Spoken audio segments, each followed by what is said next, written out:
of the net this evening. Tonight's question is, what mode do you find most difficult to learn in ham radio? What mode do you find most difficult to learn in ham radio? That'll be tonight's general question for everybody. After we do facilitators and silent keys and swap and shop and the celebrity call sign of the week, we'll take general check-ins. We take check-ins by the number in your call sign, regardless of where you're located. We rotate the order every week, so whoever's first this week will be last next week and work their way up 10 weeks from now. Tonight's order is 9, 0, 1, 2, 3, 4, 5, 6, 7, and 8. We'll begin with any facilitators that would like to check in. If you're an East Coast facilitator, please come now.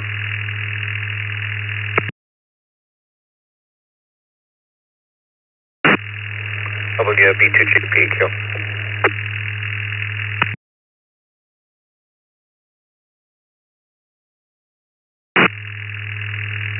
Good evening, Dick. Go ahead. Hi, Kevin, again. And hi, everybody. Stick WB2GPQ. Just a couple of quick announcements here. I usually have some sleeve for the top of all the nets. What is this? July magazine is out. It's on Facebook. It's been sent out to the groups and it's on the website. And Joe's going to push it out tonight, I believe, for the big mail server. So another really nice magazine. I think he spends a lot of time on that, and we're always looking for new people, and people are subscribing themselves all the time. Several thousand. It goes out to a large listening audience. Tomorrow night, I just want to remind everybody, is open mic night, our new net that we have here on Wednesday nights. So come join us at 8 o'clock. And come join me and some others on Thursday night in our East Coast Reflector Zoom room for Ask an Elmer, Be an Elmer. This being the first Thursday of the month. We'll be in there at 8 discussing whatever anybody wants to talk about. Ask an Elmer, Be an Elmer at 8 o'clock, East Coast Reflector Zoom room on Thursday. Thanks, Kevin. It's WB2JPQ.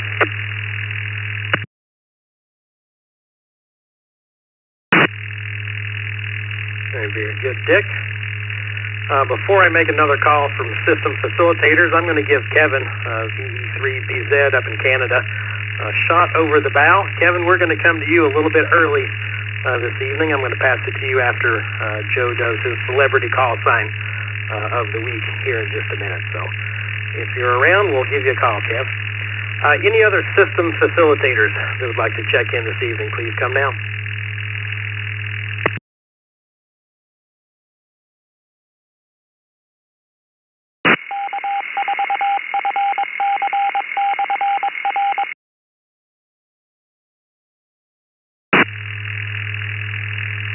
All right, hearing none, I'm going to go out of order completely this evening and go ahead and let Joe do his celebrity call sign of the week. KD2TFB, this is KE7K. Good evening, everyone. Nice to be here and be able to entertain you a little bit. I would say that the thing I have the most trouble with is DMR. And the digital modes like so, because code plugs, it's like, oh boy. And then it's just a world unto its own that I have not even begun to explore. And I just wanted to say at the outset, there might be a couple of times where I'll pause momentarily, just so I don't time out the repeaters. This is like a 3-minute time limit, and depending on where I am in the script here, might have to unkey for just a few seconds. Well, last week, unfortunately, instead of unkeying, I got hung up on, so it took a while to get back, so sorry. The hint for this week's episode came from the website of the Region Amateur Radio Club in Queensland, Australia, and the primary source, like many of these, was the English language Wikipedia, and is therefore subject to the Creative Commons Attribution Share-alike 4.0 license. Clarence was born on August 10, 1909, to Father Clarence and Mother Harriet in Anaheim, California.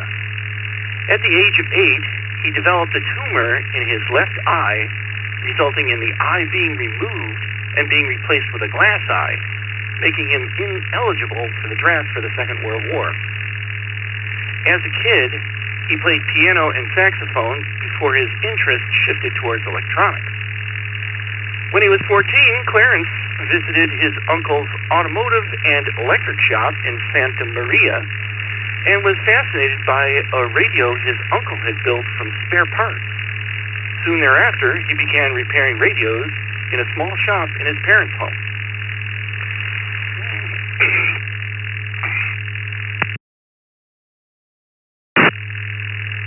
In 1928, Clarence graduated from Fullerton Union High School and entered Fullerton Junior College as an accounting major, though he continued to work with electronics. After college, he worked as an ice delivery man and later a bookkeeper. Around this time, he was approached by a local band leader asking him to build 6 public address systems for use in Hollywood dance halls. In 1938, with a $600 loan, which adjusted for inflation would be about $13,700 in 2025 money, Clarence and his wife Esther returned to Fullerton, California, and started his own radio repair shop. Soon, musicians and band leaders began coming to him for public address systems, which he built, rented, and sold. These are a few of the lesser-known bits of history with regard to our celebrity. What Clarence is really widely known for is the Telecaster and Stratocaster guitars and the precision bass, or P-bass. This week's Celebrity Call Sign of the Week is Whiskey 6 Delta Oscar Echo, or W6DOE, having belonged to Clarence Leonidas Fender. You more likely know him by a shortened form of his middle birth name, Leo Fender. As with many of the people in this series being born so long ago, he became a silent key on July 22nd, 2020, due to complications from Parkinson's disease. One thing I can think of from this past week is kind of interesting that the ARRL chose to do maintenance on their Logbook of the World service during Field Day. Anyhow, back to net control. Kilo Delta 2 Tango Foxtrot Bravo.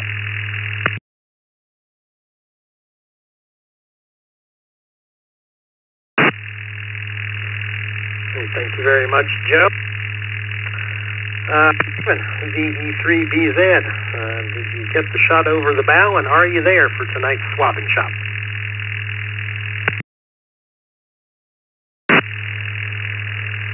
Well, good evening, Kevin, or I should say good afternoon to you. And good evening to everyone else on the net. I am here. This is Kevin VE3BZ, and tonight I have one listing for the swap and shop, and that's from Henry WB4IVBE in Corbin, Kentucky, one of our facilitators. Henry has some Motorola CM200 radios for sale with accessories. They are UHF radios, 25 watt, 4 channel. They have the 16-pin accessory connector in the back, great for all-star nodes or GMRS repeaters. Comes with accessories, programming included, including programming for the 16-pin connector. Asking $145 each, and that price includes shipping and PayPal accepted. Also, the rim light all-star fob can be purchased at or from the Repeater Builder website, which makes it easy to use these for plug-and-play all-star nodes. And Henry also makes many cables for the CM200 radios for many interfacing requirements. Just email him for any if you have any questions. Henry's email is wb4ivb@hotmail.com, and you can contact him that way. And that is all I have. If you have anything for sale, trade, and want, just go to eastcoastreflector.com, contact ECR and SWATnet submissions, or just email me directly at ve3bz@rogers.com. And I guess my answer to tonight's question would be CW. Probably. I haven't even learned it yet, so I guess that's the most difficult thing that I could think of. All right, Kevin, back to you. VE3BZ. To W4CQ, Charlotte.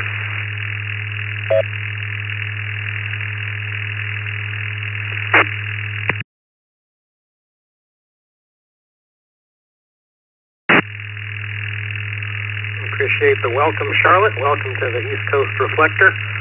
Having a TechNet at the moment. Kevin, thank you for keeping track of that, and thanks for being ready. Sorry to switch it around on you, but I appreciate you being ready. All right, we'll move on to the silent key portion of the net. We like to recognize we don't like to do it, but if we need to, we will. We like to recognize any silent keys that may have occurred recently from the East Coast Reflector family. Unfortunately, in the database, I found 3 this week that QRZ has marked as silent keys this year. May have not happened recently, but QRZ just let us know. So we've got Will, KA3VID in York, Pennsylvania, KB2JMJ, James in Cape May Courthouse, New Jersey, and KB3WVI, Bill, in Greensburg, Pennsylvania. Does anybody else have a silent key from the East Coast Reflector family?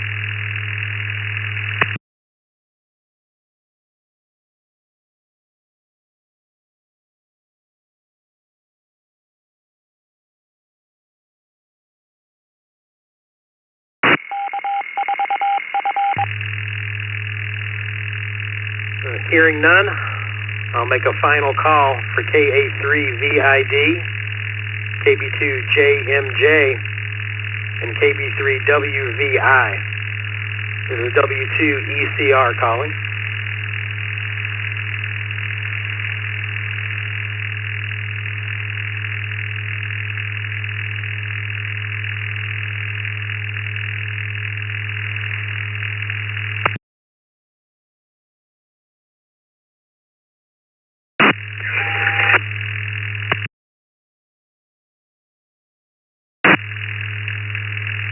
Right, next on the order of operations are users that are new to the TechNet. You may have been on the Reflector before and chatted with somebody or checked into another net, but if you have not checked in to the TechNet previously, this is your chance to avoid the rush. So if you are new to this net, the East Coast Reflector TechNet, please come now with your call sign. November 2, November Golf.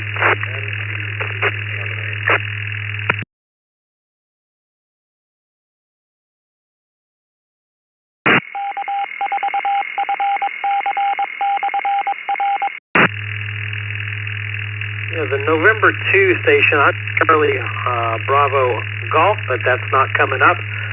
Could you correct me on your full call, please? Number 2, Victor Golf.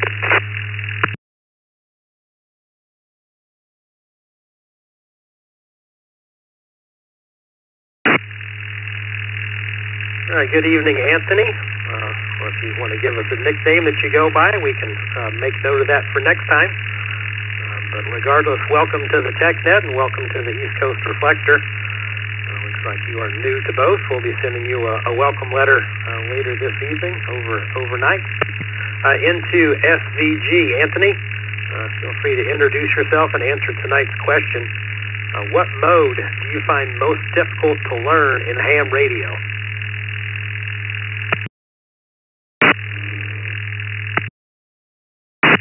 Correction on the call there. It's N2 Zebra Victor Golf. The name is James.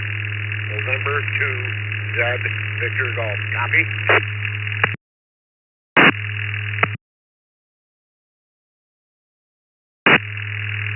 Yeah, copy, Jim. I bungled that one from beginning to end. So, unfortunately, you're coming up as red, so you have checked into this net before. We'll have you stand by for the second call district when we get to general check-ins. The East Coast Reflector TechNet is still open for any users new to the TechNet. Please come now.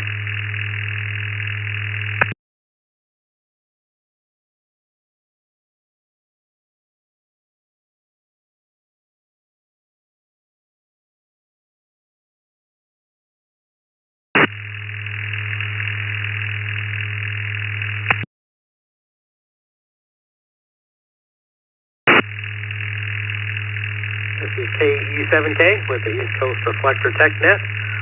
Currently standing by for any users new to this net. Please come now. Net control. Please copy Kilo Charlie 3, Victor Uniform Oscar, KC3, VUO, Weston Vandergrift, Pennsylvania. No comments, no traffic.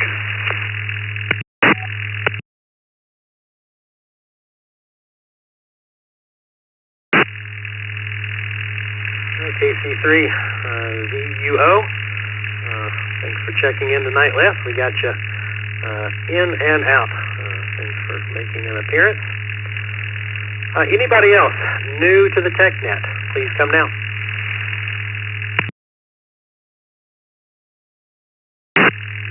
November 8, Hotel Lima, November. Mike, Grosse Pointe, Michigan.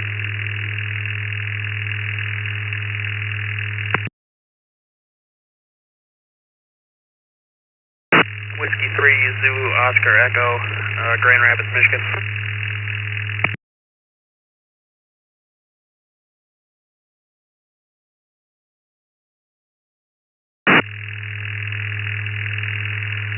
All right, Mike, N8HLN.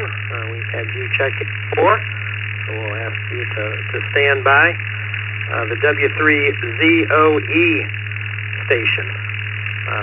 Zoe, welcome to the TechNet. Feel free to introduce yourself and answer tonight's question. What mode do you find most difficult to learn in ham radio? My name's Zoe, Grand Rapids, Michigan, well, actually Kentwood. The question recently has been the Yaesu Wires X. I haven't had much issue with DMR, but I'm really having issues with the Wires X and C4FM.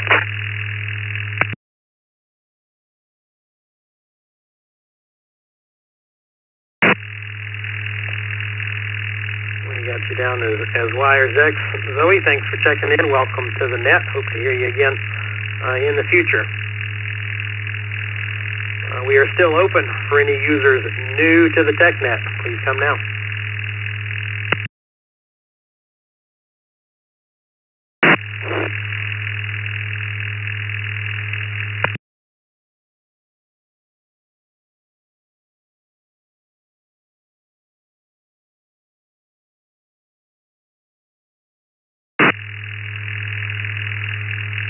I'll make a final call.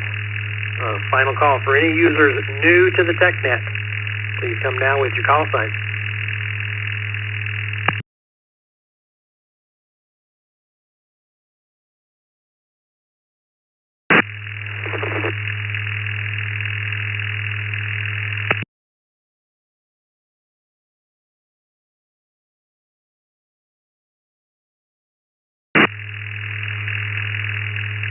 I'll give the station in Detroit, Michigan on the WW8GM repeater one more shot. Was there somebody trying to get in on that machine?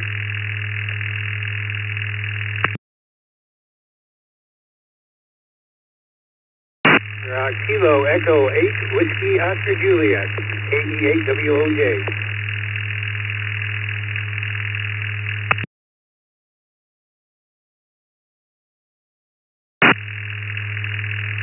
Good evening, Rick. We got you as West Bloomfield, Michigan. KE8WOJ, welcome to the TechNet. What mode do you find most difficult to learn in ham radio?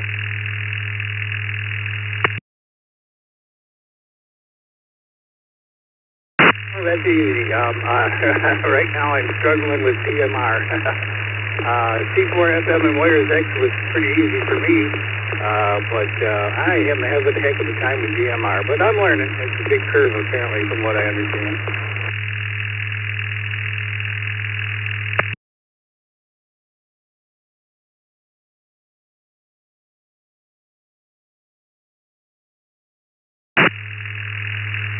Thanks for checking in, Rick. We got you down as a DMR.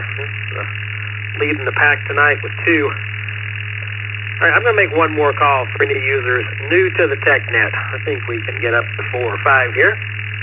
Any users new to the TechNet, please come now. Control.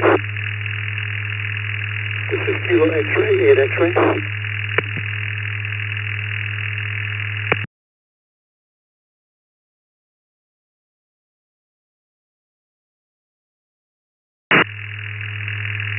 KX8X. That's a cool call sign. Welcome to the net. What mode do you find most difficult to learn in ham radio? Again, Control, thank you for the invitation that I happened across fortuitously. The net, I think that I find most counterintuitive and therefore difficult.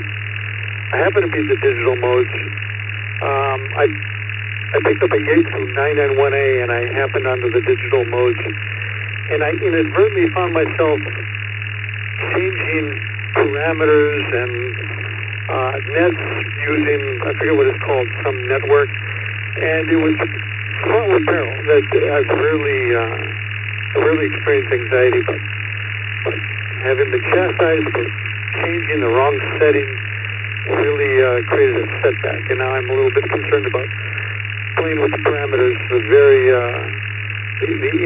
infinite parameters that appear to be available on the digital modes. I do a lot of everything else, but that's my Achilles heel. Back to you, Net Control.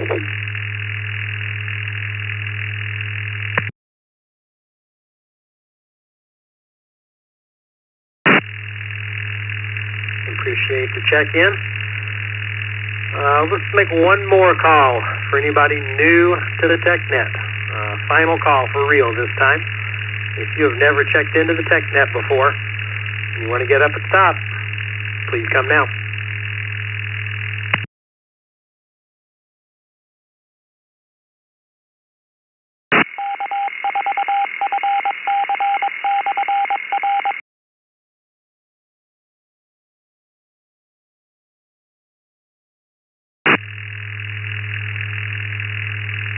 All right, nothing heard.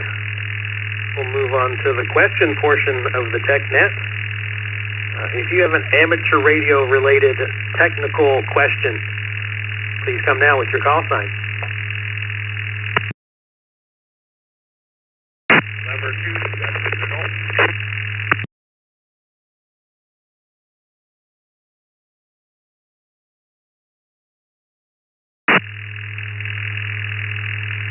W4FWN, W4 Foxtrot Whiskey November.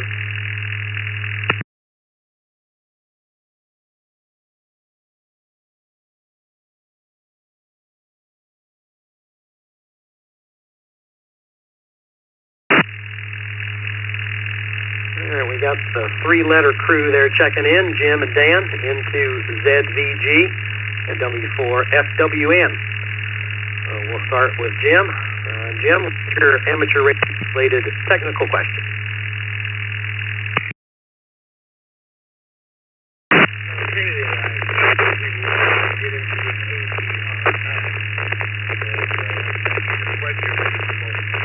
Difficult. else, I would say digital also, because I can't find really anything else. Everything is scattered all over in bits and parts.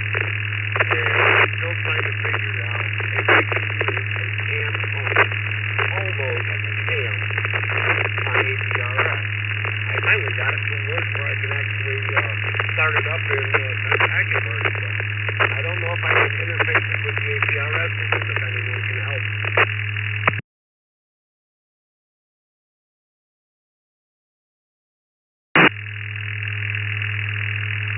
All right, Jim, we'll put you down as digital as the answer to tonight's question, and you were fairly broken. I got APRS, and you're trying to hook it up to a certain kind of radio, interface it with a certain kind of radio. Could you repeat what you're trying to interface it with, Jim? Trying to hook it, interface APRS using the Cantronics All-Mode TNC.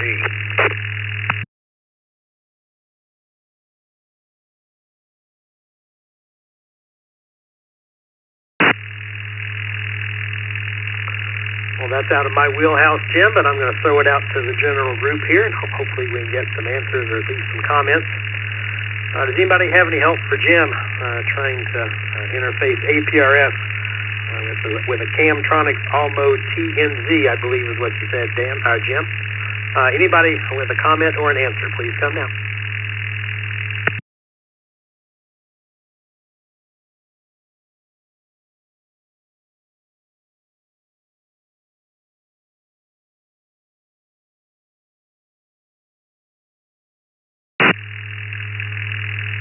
Final call for any input on Jim's question regarding APRS and interfacing it with an All-Mode TNZ. Any station anywhere with a comment, please come now.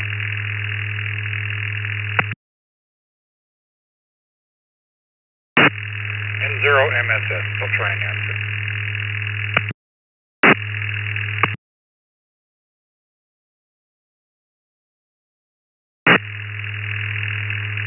Good evening, Ross in North Dakota, N0MSS. Go ahead with your comment.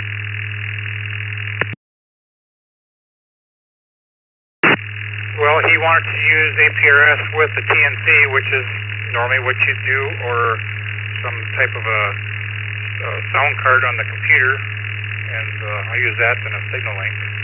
I use APRS-IS software and Direwolf and my signal link and my radio, but you didn't say what kind of radio you have, so you're going to need an interface cable between your TNC and a radio. And there should be, in your manual, it should tell you what the pinouts are for your TNC, or you should be able to Google it. You know, transmit audio, receive audio, you're going to need push-to-talk and ground, and I suppose there's a core signal. And once you get the radio interface to your TNC, and then you'll have to find some software that works with it. There's a few of them out there. APRS-IS is one of them that I found and downloaded, and that shows the map and populates the map when I hear broadcasts come across. So any specific question you have on that, over?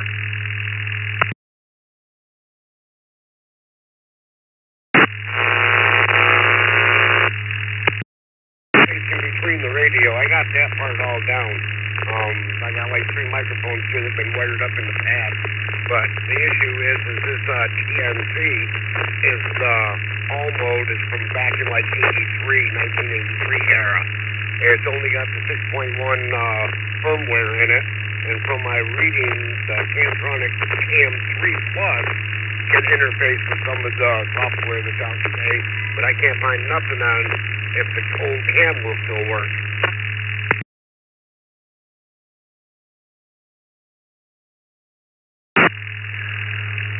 I guess I don't know why the cam would be outdated unless, I know I recently picked up a TNC at a Hamfest, and somebody said something about the chips go out in them and you can't find the chips anymore. So if you've got the radio interface and you're just not getting it to work, it's possible that some of the hardware in the TNC has gone bad. and that's something you'd have to troubleshoot.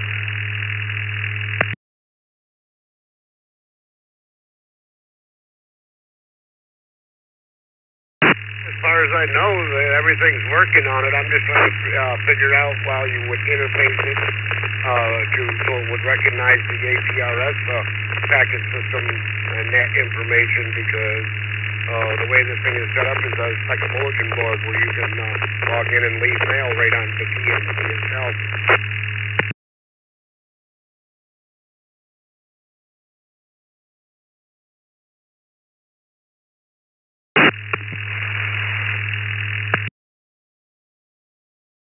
APRS traffic width and see if the TNC decodes it through your radio and computer.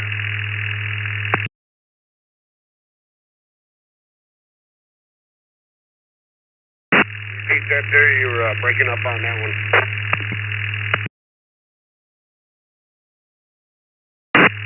Yeah, the question is, do you have another radio that you could generate APRS traffic with?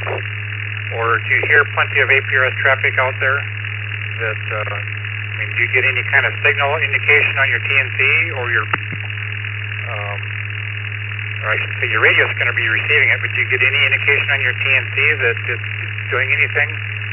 I know I had a CAM all mode, and I had an MFJ and another KPC4 or something. Anyway, I believe there was lights on them that would indicate that it was receiving a signal. Do you get anything like that? I tried receiving anything because where I'm located here in New York, for like a good 50 miles of radius around my home, there is not one digital digipeater or anything. So I'm like sitting out in the boondocks, and I'm trying to incorporate something to fill in this massive hole. The only thing I got that I can generate a packet signal with is I can use my Android Droid on the tablet and then interface that to one of my extra radios to continue the loop that way. But the main thing is, do I want to run this in like a bulletin board mode, or do I want to switch it to the KISS mode, or something like that?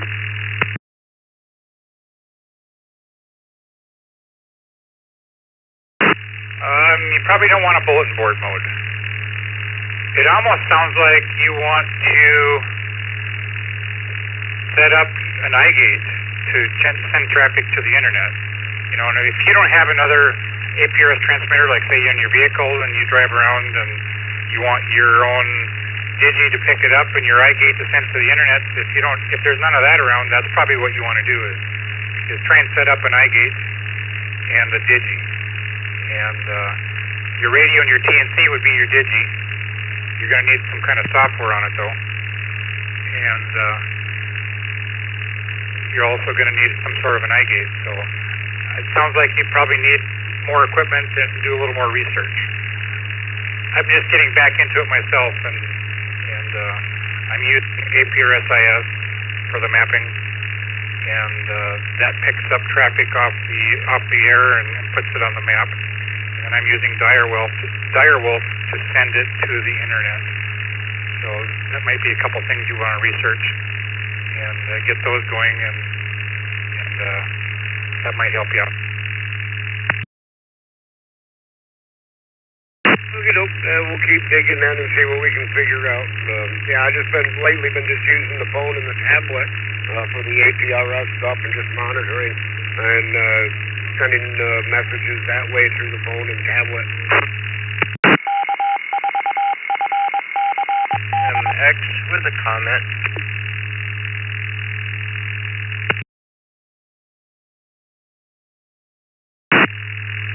All right, let me grab it just for a second. K4MMX, I recognize you with the comment.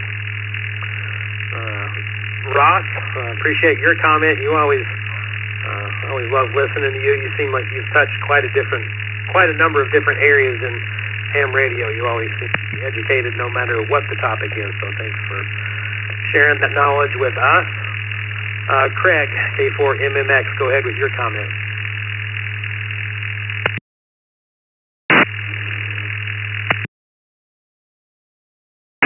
To the station that has the TNC, I have the identical, actually I own two of them, KPC3s. I have a lot of experience with them hardware-wise.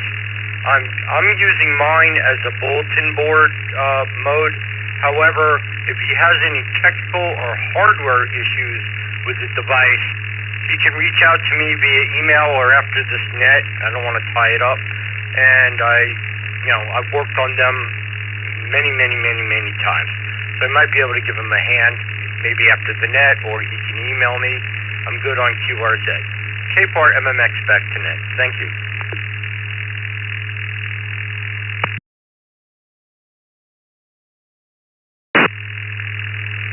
All right, thank you, Craig.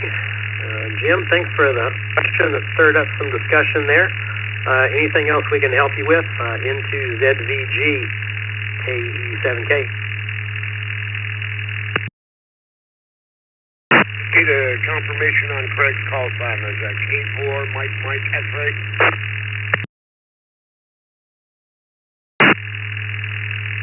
Yeah, QSL, Kilo 4 Mike X-ray. I'm going to go watch some more videos on YouTube about APRS and digipeters and that, and we'll see what happens. If anything, I'll drop you an email, Craig. Thanks for the help, guys.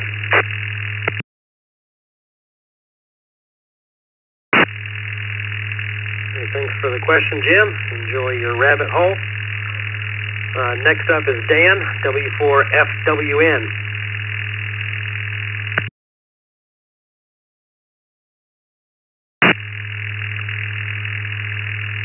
Well, good evening to everyone on the net. This is W4FWN. I have a question for Charles, if he's around. If not, anyone can answer it. My nephew and I are going to put up a long wire antenna if the weather will let us this weekend. And I heard him mention something about a shallow ground, not to bury the ground too deep or something. I wonder whether he can just, or anyone can give me some pointers. I've never put up a long wire. I've put up dot holes, but not a long wire. And I don't know all the characteristics of it. So Charles, if you're around, if you could just give me some pointers on how to put up a long wire, the do's and don'ts, and give me some pointers that I might watch out for with my nephew this weekend. Back to net control. This is W4FWN.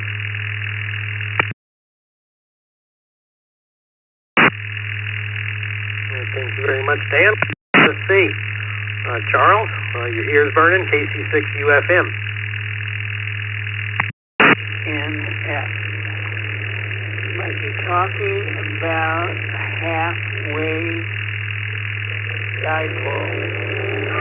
A full-wave dipole will have the same length on both sides sketched out, and then if you had a antenna analyzer, you could put it, say, on 7268 and see what it is. So now you're going to use a half-wave dipole, and that is sometimes put up in a tree. One end uses a slingshot or something, and it's half of the actual dipole. Then the coax comes, and one half of the coax goes on the dipole, and the other half of the coax goes to ground. And you can quickly learn a lot about this by going on YouTube and searching half-wave dipoles. Is that of any help?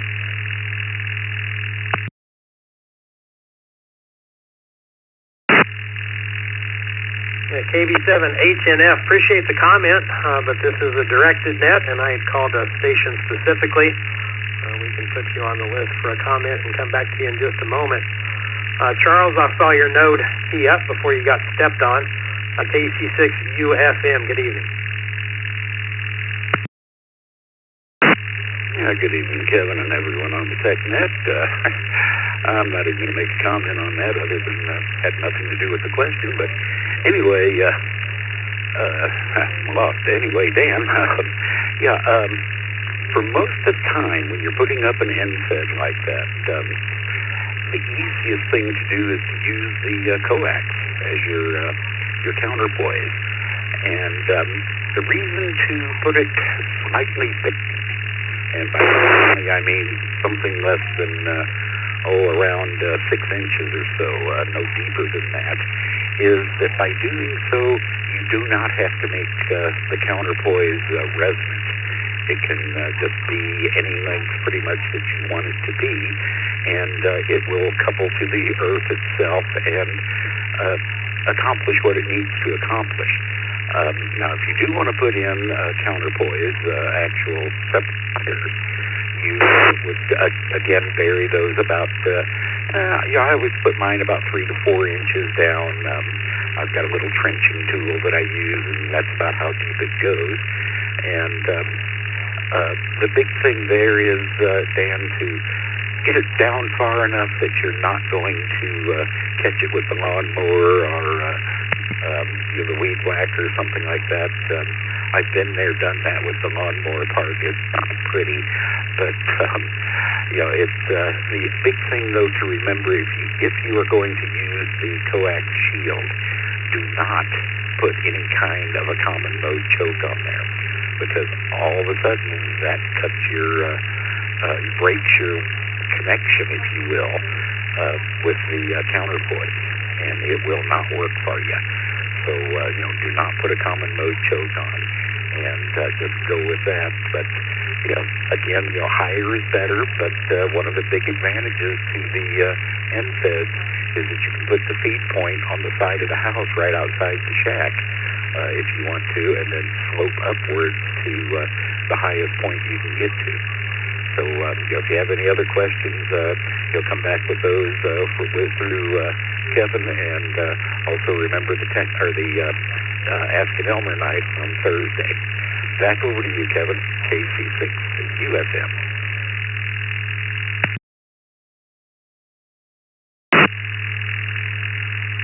Thank you, Charles. Dan, any follow-up questions?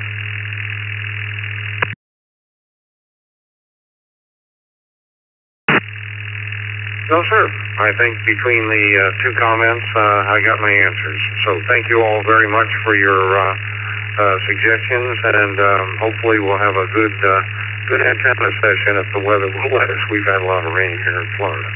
So back to net control. Thanks a lot, Charles, and the other station that joined in there. Appreciate your comments.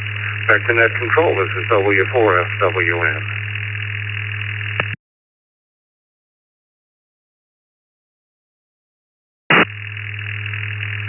All right, 7-3, Dan, thanks for the question. Have a good rest of your evening.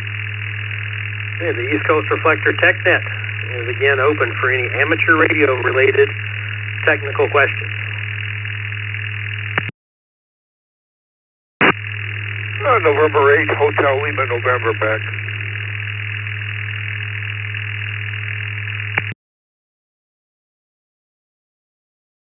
PNR, Whiskey 2, Papa November Romeo.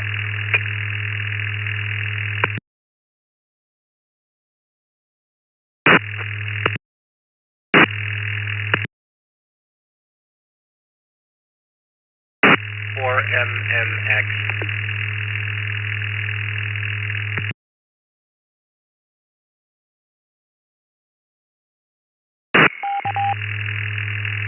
We'll hold up there. We picked up Mike, Stephen, and Craig. NH8N. I've done that every time. November 8th, Hotel Lima, November. Mike, go ahead with your question, please. Good evening, Kevin, and everyone on the net.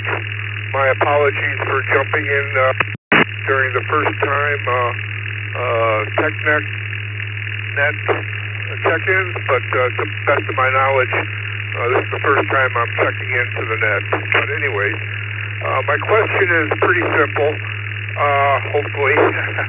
I've been trying to get into All-Star nodes, and I've just been learning about it, and I finally got on the air the other day, And my question is, when my node IDs itself in CW, do the nodes that I'm connected to hear my CW ID?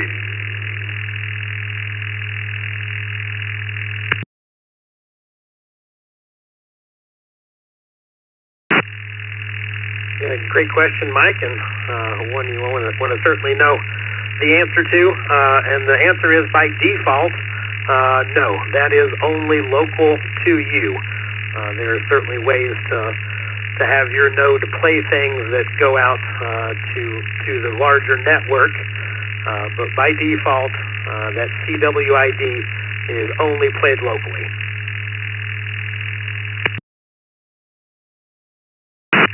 Well, thank you, sir. I recently connected to a node in northern Michigan, and I did hear my CWID go off, and there was a station that came on the air and said that the ID was playing and I should turn it off. And I just barely figured out how to configure the thing, and I wouldn't even know how to do that. So I'm going to go with your answer and say I'm safe.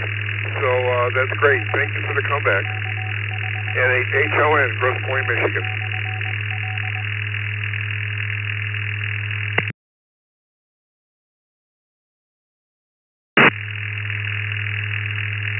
Well, that's a strange thing for them to say, Mike. I'm curious. Did they say that they knew that it was your CWID, or did they just say a CWID was coming across and you assumed that it was yours that you had just heard? I guess I assumed that it was mine because the station came on and said the station with the CWID, turn it off, this and that. So, like I said, I'm going to go with the default setting and hope that's correct. So, once again, thank you for your time, and 73 to the group, and HLN clear.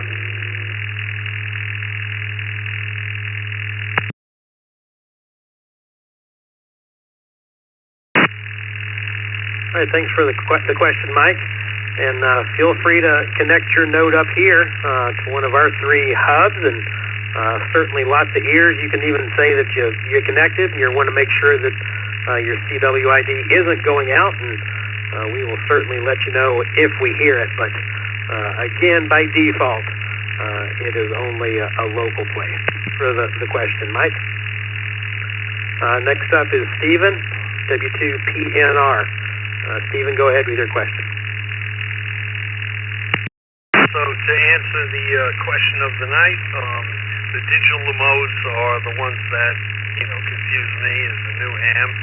But my question is, if I run a HF NFED dipole, like a Nelson 8010, 130 foot, along the top of like a stockade fence that's 6-7 feet above ground, do I have to isolate that, with insulators or something, or can I just lay it on the wood?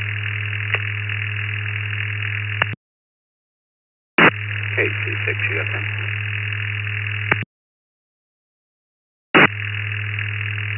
Take it away, Charles. Thank you, Kevin. Yeah, Stephen, it kind of depends on your weather. I'm here in Southern California, so, 10 months out of the year, we get about 1/4 of an inch of rain total. And the fence tops and the fence posts and so forth stay very, very, very dry. And it would work just fine in those situations, except maybe when you're having heavy rain.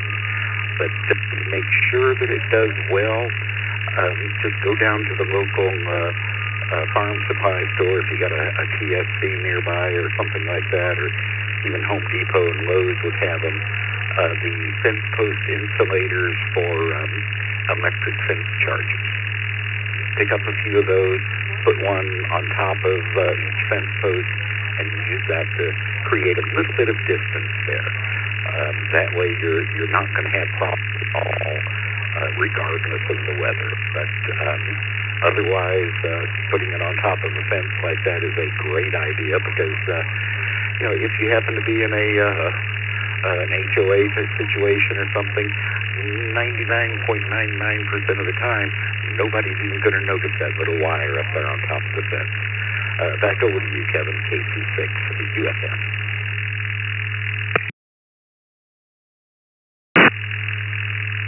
PNR here. Thank you, KC6.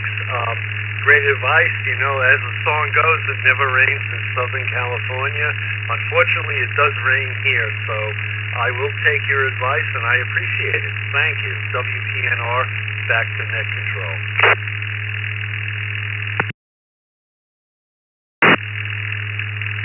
Hey, W2PNR, thanks for the question. And I'm going to ask Charles a follow-up question on that. Charles, with it being 6 feet above the ground, would you like to pontificate on which brands might work better than others?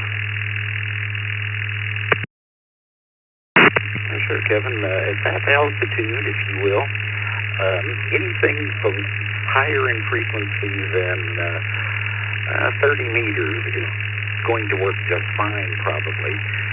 Way down there on 80 meters, and if the antenna can do 160, might get a little dicey down without a pretty good tuner to kind of match things out. But I went for years back in Missouri with an NFED 160 through 10 meters, and it was about 8 feet off the ground on a fence top.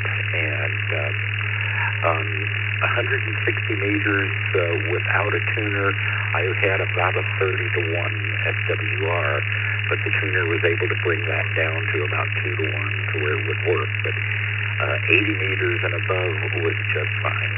Back to you, Kevin, KC6 UFM.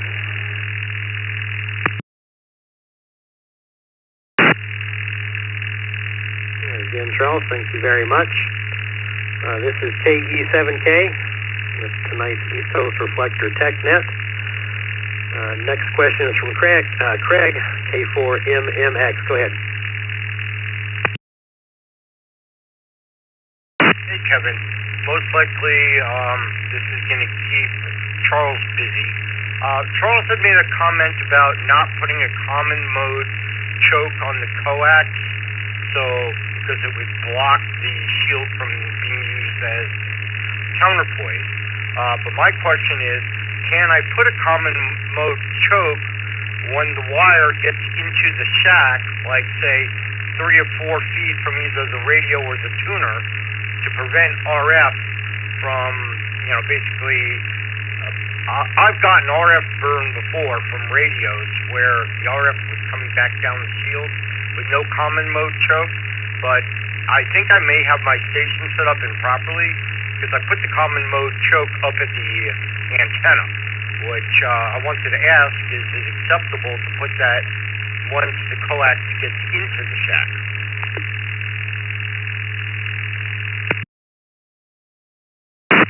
Is all yours, Charles? Thank you, Kevin.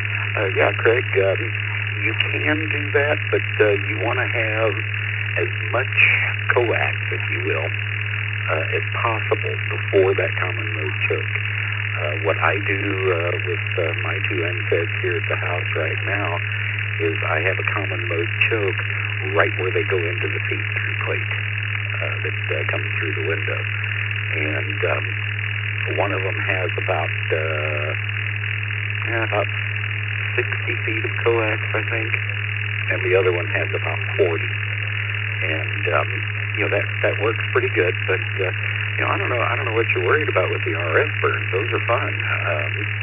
They don't feel too bad, and they 2 or 3 weeks. But what's bad is when you start getting that RF on the microphone and you touch your face to the microphone and it knocks your glasses off your head. But definitely you can do that. But the other solution, Craig, is to not use the coax as a counterpoise. Put a ground wire down underneath the antenna, bury it again, 3, 4, 5, 6 inches, and use that as the counterpoise. Almost all of the boxes that come with the end-fed antennas have a ground terminal on them, and you would hook a ground wire there, and that way you could put a common mode choke right there at the antenna base. Back to you, Kevin, KC6UFM.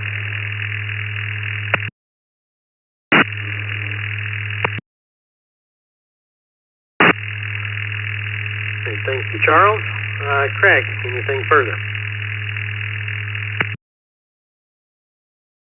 No, I got the gist of it, so I'm going to change a few things around, and we'll see what it does. Thank you, guys. Thank you, Charles. Appreciate it. Okay. And by the way, my answer to the question of the night is D-Star, K4MMX back to net.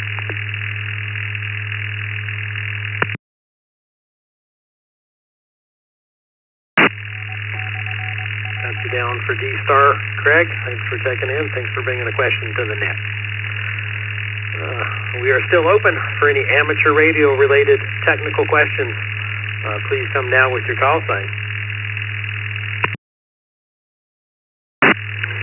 KK7OGC, KK7OGC, the follow-on question.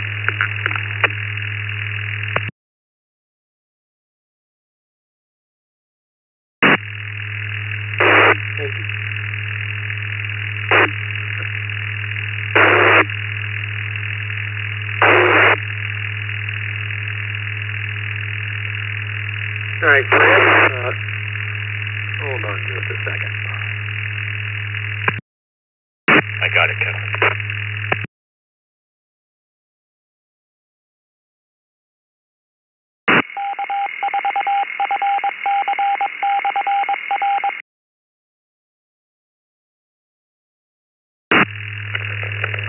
All right, Fred, KK7OGC, go ahead with your question.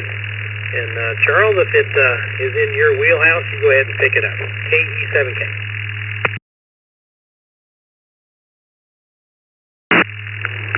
Good evening, KK7OGC, and thanks for running the net, Kevin and Charles, and herding cats, etc. I'll answer your question first. Probably CW. Thankfully, I don't have to learn anymore, but that's what I'm going to choose for the answer right now. The follow-on question is for an end-fed for a Chameleon MCOM2.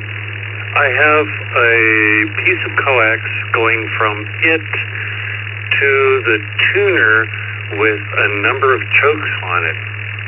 Should I move that choke to after the antenna tuner before it comes into the house? That would be my question. KK7OGC, Fred and Reno, back to net. KC6UFM. Fred, so we're talking about a remote tuner here, and just real quickly, how long is the coax from the base of the antenna, from its feed point, to the tuner?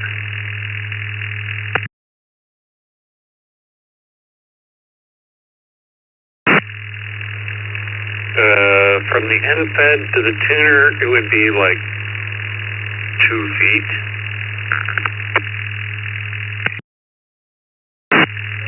Okay, yeah, if you do not have a separate counterpoise and ground connection to the antenna, you definitely need to have more coax than that to provide an effective counterpoise. So you need to move those chokes to the other side of the tuner, between the tuner and the transmitter. However, with that said, there is a chance that you're going to have some issues going through the tuner.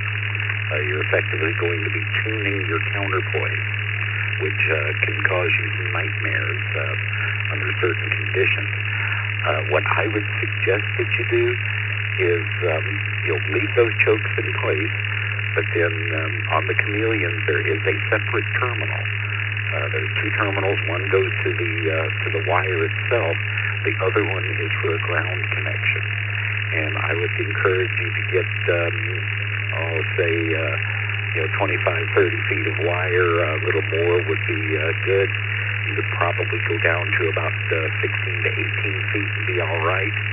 But get another piece of wire and connect to that ground terminal and either bury that if it's shallow, or if you're using the antenna portable, just lay it on top of the ground, maybe get some landscaping spikes to hold it down to where you don't trip over it or something like that. But that is going to give you much better performance than the setup you have now, and it won't cause any problems with the tuner trying to tune the counterpoint. Back over to you, Kevin, KC6 UFM.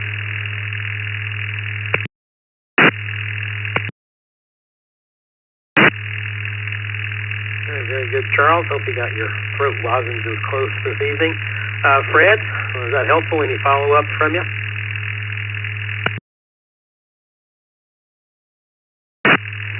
I do. On the base of the MCOM-2, I do have about at least a 40-foot piece of wire hanging off of it. It is, I'll call it a counterpoise for the moment. So then, wire on the roof line, another wire coming off the MCOM-2, 30 feet or, well, more. And then I stuck that down in the dirt. So from the MCOM-2 to the tuner, that is where the choke piece of coax is. Should I move it or leave it where it is?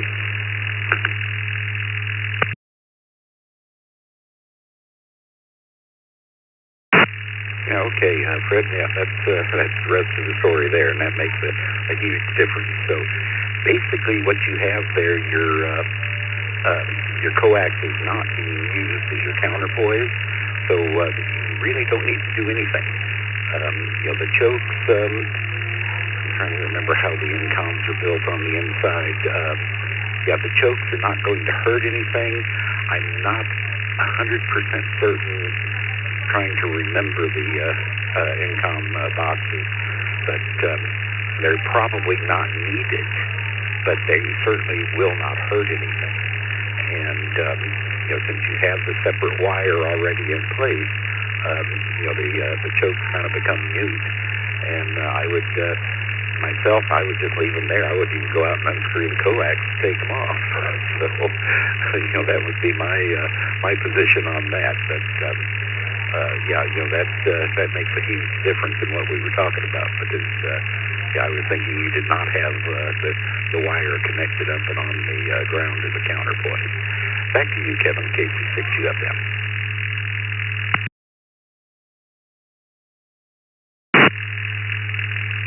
Very good, Charles. Fred, will that do you this time? KK7OGC, KE7K.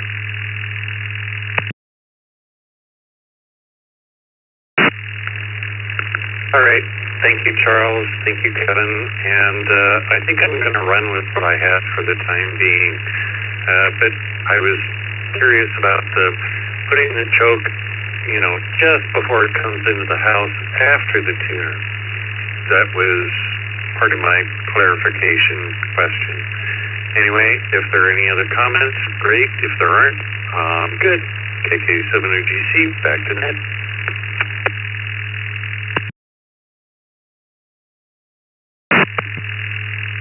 I'll throw it out for one more round of comments. Any comments, please come now.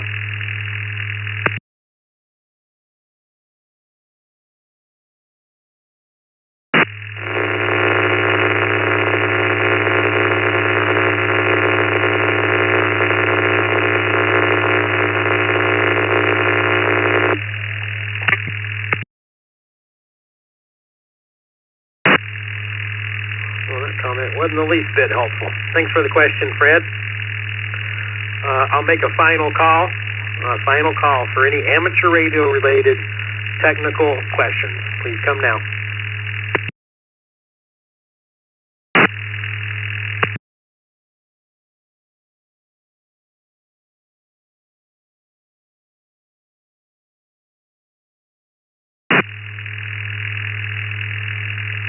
Right, nothing heard. That wraps up my portion of the net this evening. I appreciate everybody that's checked in so far. And then we'll begin the general check-ins. And the first net controller will be the first person that waves their hand at me in the Zoom room. That's Roger, KO4QMM. Go ahead, Roger. KE7K.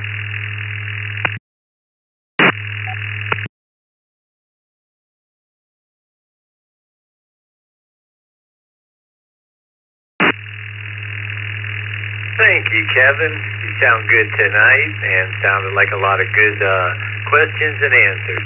This is KO4QMM, and I'll be your net controller for District 9 through 3.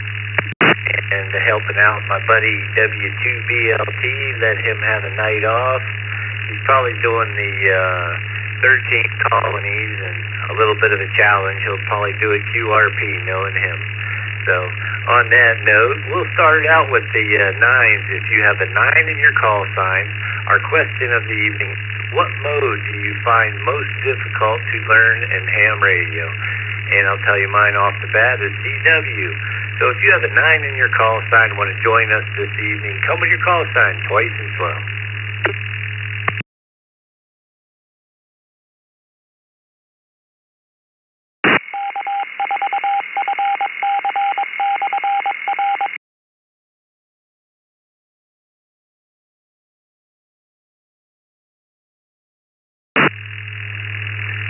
Last call for anybody with a 9 in their call sign to come in and answer the evening's question. Come with your call sign.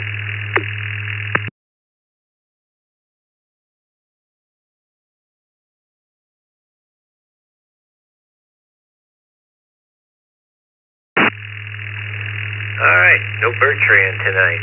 At least on the 9s anyhow. Alright, we're going to move along to the 0s. If you have a 0 call sign, come with your call sign.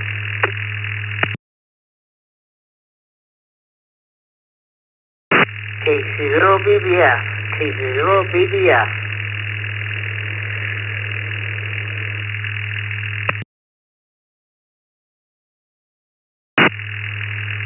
N0, Mike Sierra Sierra.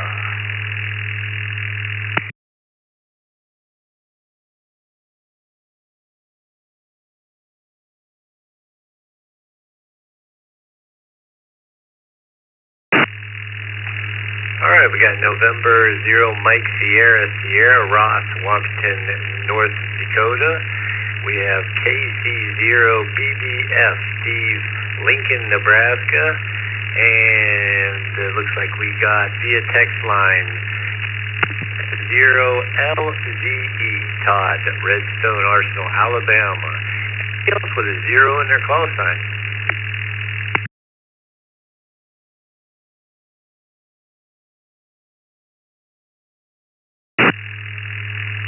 N0 Tango India Sierra. N0 TIS. In and out.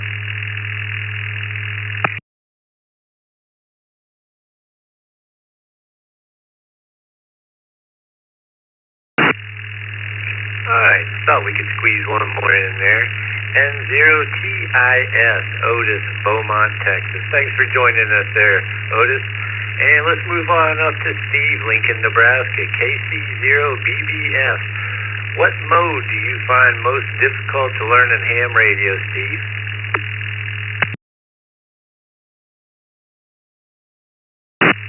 KC0BBF, good evening, Roger, Rich, Matt, and I see you guys on the Zoom room. At first it was VMR, but it was easy to, watching the my friend's programming, so I programmed it myself. DV switch was a little difficult, but thanks to you guys, I got that going. I just got to figure out how the, what nodes to connect to. As you see, I'm using my phone because the local repeater's down. But other than that, not much going on there. Starting to hear some fireworks booming out there. Have a good 4th of July, everyone. Thank you very much. KC0BBF, back to that.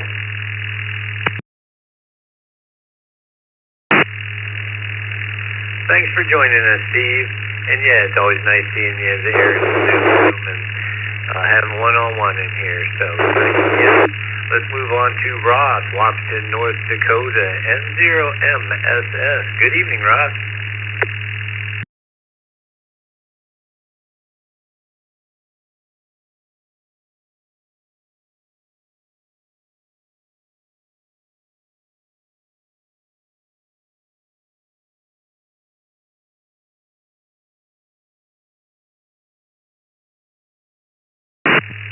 And my first digital mode was DMR. Of course, that I think was the toughest one. And I think I have a pretty good handle on it now, other than the last radio I have. The software on it is different than anything I've ever seen. So that one might go up for sale. But anyway, I'd say DMR was probably my hardest. I got on D-Star pretty easy. Wires X and System Fusion pretty easy, and all the digital modes on HF seem to come pretty good, just a little bit of reading, and so the worst one for me, I think, was the most learning curve was DMR, so I'll go with that. And back to net, and 0MSS.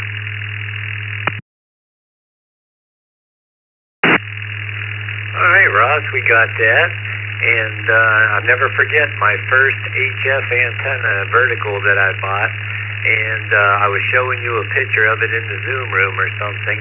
And you noticed something about it that was wrong and helped me out with that. And man, my SWR and everything else went really good after that. So always appreciated that. About the Zoom room, you never know what somebody's going to notice and help you out. Thanks, Ross. Let's move on to Todd via text line. Redstone Arsenal, Alabama, KN0LTE. Good evening, Todd.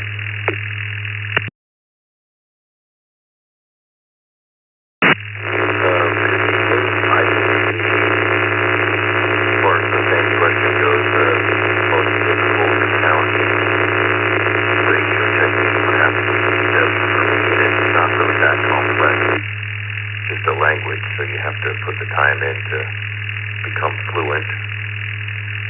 But I would say that's the biggest challenge right now. KN0LTE.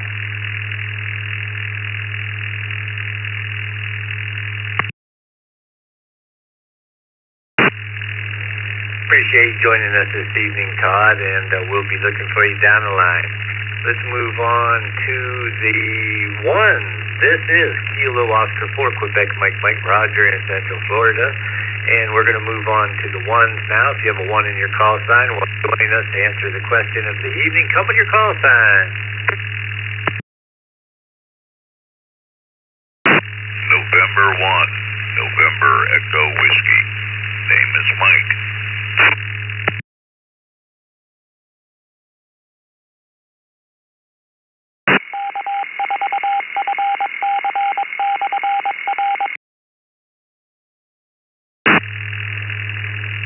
All right, we got Mike, Pembroke Pines, Florida, November 1, November Echo Whiskey.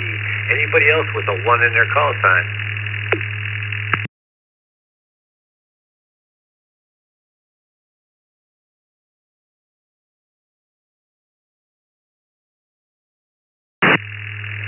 Well, looks like it's you, Mike. Pembroke Pines, Florida, N1NEW. What do you find most difficult to learn ham radio, Mike? Well, to me right now it's CW. I don't find it particularly difficult. It's just incredibly time-consuming. That stuff has to become literally second nature. If you stop to think about it, you're behind and you're lost. So it's very time-consuming and in that way difficult.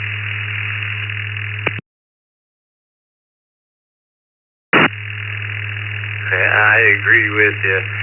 Thanks for joining us this evening, Mike, and you have a wonderful evening. Let's move on to, we got via text line, we got Bob, Gallatin, Tennessee, KD2JPP. We got Joel, Buffalo, New York, W2UUS. We got Andy, Cheektowaga, New York, W2AJR. We got Randy, West Seneca, New York, W2RBC. and Robert Kellyvich, New South Wales, VK2DY, Alan Kendall, New York, N2ZBN. Those are all text line. Anybody else would like to join in, come with your call sign if you have a 2 in your call sign.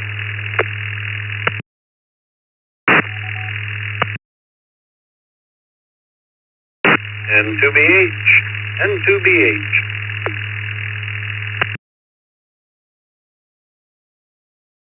It is 2 Echo Charlie, Zulu Sierra 2 Echo Charlie.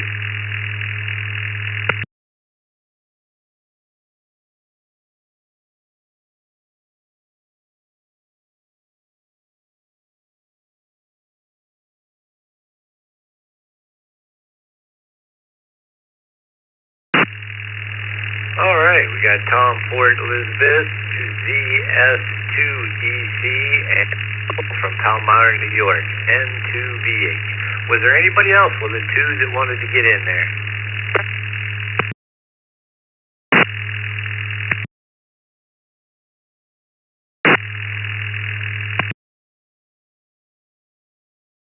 Whiskey 2, Echo. All right, it's a couple true chunks. Let's move on to via text line. KD2JPP, Bob, Gallatin, Tennessee. What mode do you find most difficult to learn in ham radio?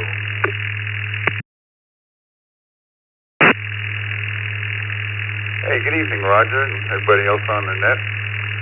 As far as the question, I continue to have difficulty with CW. I mean, like the other gentleman said, it's not that it's hard to learn. I learn it, then I'm pulled away for something, then you lose partial, what you learn. So it's like 1 step forward and 2 steps back.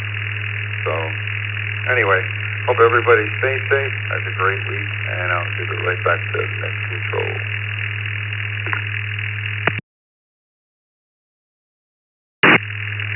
That's one of those things I get bored down the line, it's always there. There's so many modes and stuff. It's what makes it fun. Thanks for joining us, Bob. We appreciate it. Let's move on to Joel, Buffalo, New York, WA2UUS. Good evening, Joel. Good evening, Roger, and everyone else on the net. That's the question tonight. I would say wires X. I get on System Fusion easily, but when you come to the proprietary rules with wires X, and unless you have a wires X repeater or access in your area, they don't make it very easy, especially when America Link isn't really supported that much. I wish everyone have a nice week. Be well and be safe. Thank you, Roger.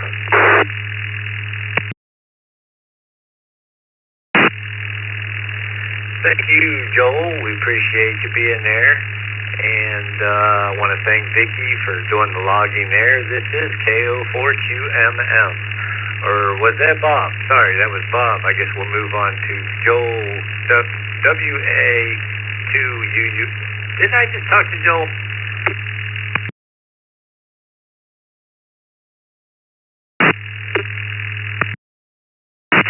WA2UUS. Sorry about that. I get a little lost here once in a while, but it happens. Let's move on to Andy, Cheektowaga, New York, via text. W2AJR. Good evening, Andy. Good evening, Roger, everybody. It's hands down, it's CW for me. I got a mental block. I just can't. I started, stopped, and tried a bunch of different methods. Doesn't help that my hearing is kind of messed up too. So, but one of these days I'll get it. 7-3, everybody. Have a great week. Thank you.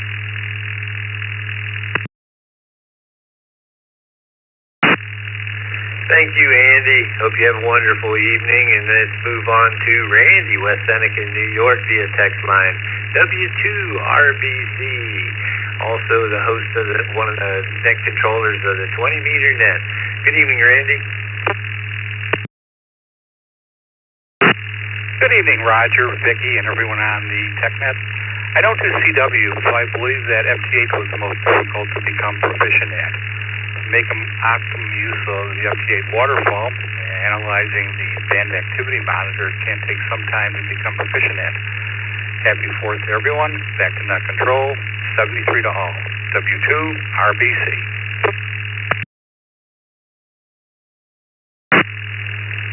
Thanks for joining us, Randy. You can get back to that 13 colony there, and we'll check on, see how you're doing tomorrow. Let's move on to Robert, Kellyville Ridge, New South Wales, DK2DY. Good evening, Robert.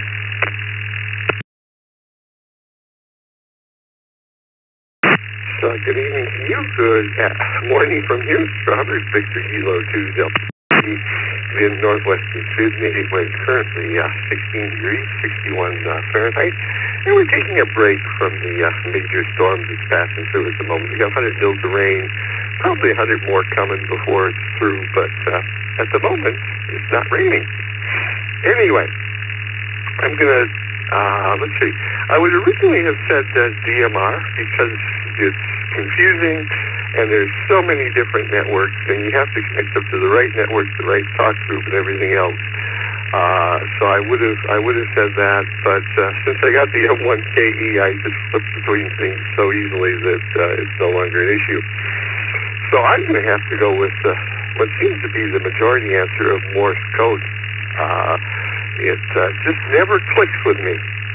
Anyway, thank you so much for taking my check-in. K2DY, back to...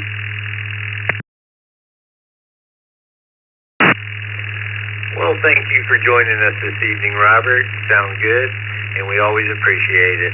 Let's move on to Alan, Kendall, New York, N2ZVN. Good evening, Alan. And what mode do you find most difficult to learn in ham radio?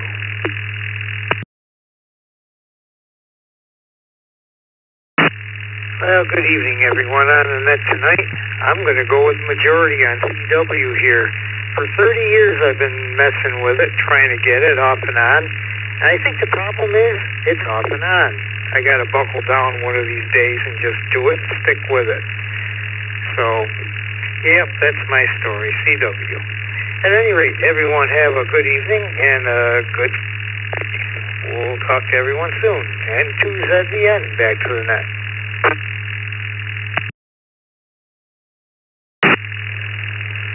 Yeah, Alan, I think it takes full commitment on that CW mode from what I'm hearing. Thank you for joining us this evening. Now let's move on to my buddy Bill, N2BH from Palmyra, New York. What mode do you find most difficult to learn, Bill? Roger and everybody. I'd have to go along with the CW also. It seems like the older you get, the harder it is to retain some of that stuff, and that's what I'm going to go with. Have a good night, and to BH.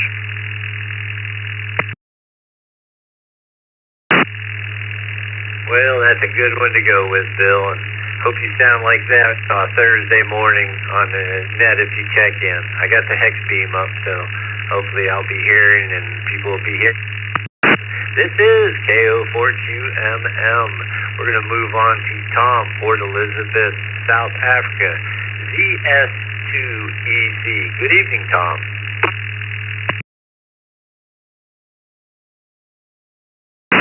Good evening, everyone, and your answer to your question is CW.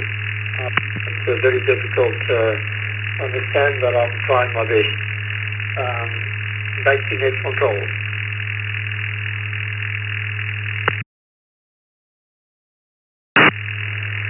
You along with others, Tom. Thanks for joining us this evening.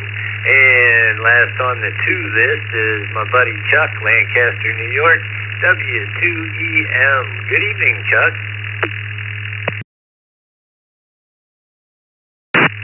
Good evening, Roger, and the rest of the net group here. Yeah, CW. I've tried it. I got about halfway about 3 times, and for various reasons I had to back off for a while, and I never did get it. And, you know, my hearing isn't the greatest, and I listen to some of these guys on CW, and it's like, you got to be kidding me. And at my age, I'm not going to try. So that's about it for me. So back to net, W2EM.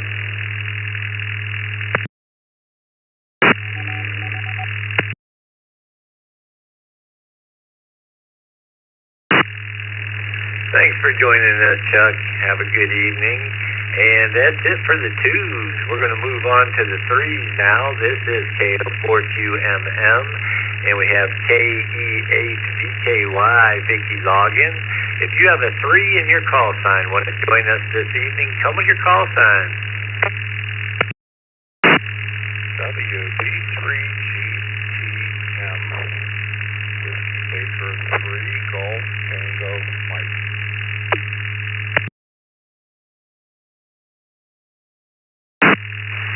Victor Echo 3, India, Quebec uniform. VE3I to you.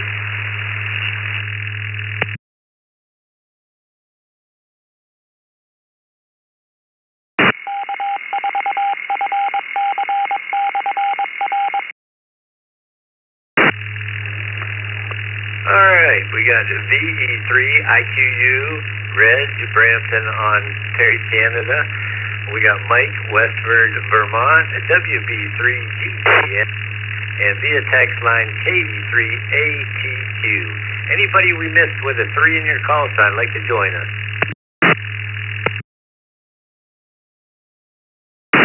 Hello, Charlie 3, Foxtrot Golf Delta.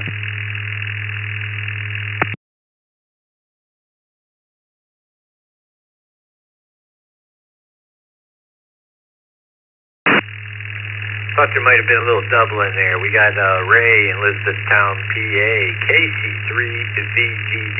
Was there somebody else in there? November Alpha 2, Foxtrot, and it's the 2 there.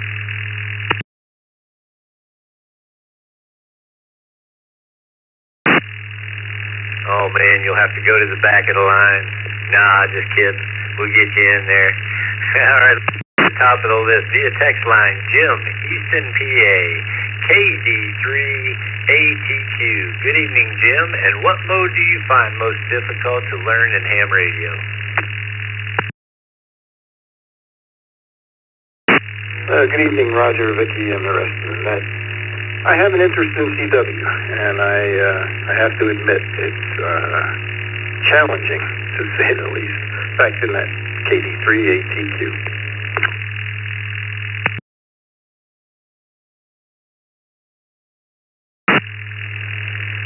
Thanks, Jim, for joining us this evening. And let's move on to Mike, Westford, Vermont, WB3GTM. Good evening, Mike. Good evening, Roger. Net control, up to everyone on the net. This is Mike WB3GTM. Good job there, Roger. In regards to the question, I do many different modes, not all of them, but I thought maybe C-Star seemed to give me a little bit of a toughest time getting the hang of it. I do have the hang of it now, but surprisingly, I do DMR, wirezaks, everything else. I don't have no problem with any of that stuff, but C-Star seems a little backwards to me after doing the other ones, I guess. I guess it depends on what order, perhaps, that you learn it. As many of the folks, the CW, I know CW, but certainly at some point I would like to increase my proficiency, I guess I should say. But I guess it just hasn't been a high priority. But I would like to do that too sometime in the future. Hey, thanks for running a net. Thanks for checking me in. 7-3 and back to net control. This is WB3GTM.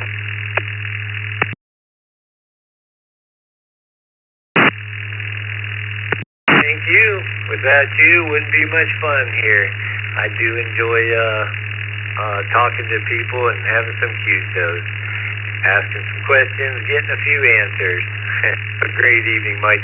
Let's move on to Reg, Brampton, Ontario, Canada. VE3IQU.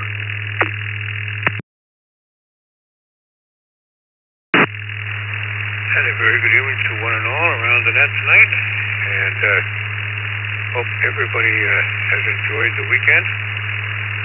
And hope you guys enjoy Independence Day when it comes along. And just a little bit. Anyway, we had a good time here today, and wife and I are enjoying life. Anyhow, as far as the question is concerned, well, I never had a great deal of problem with any of the licensing between Radio Theory and CW and whatnot. No, never had a real great problem with that.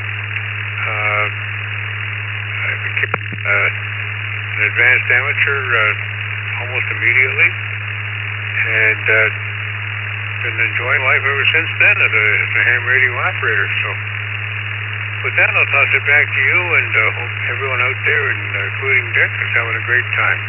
B3IQU.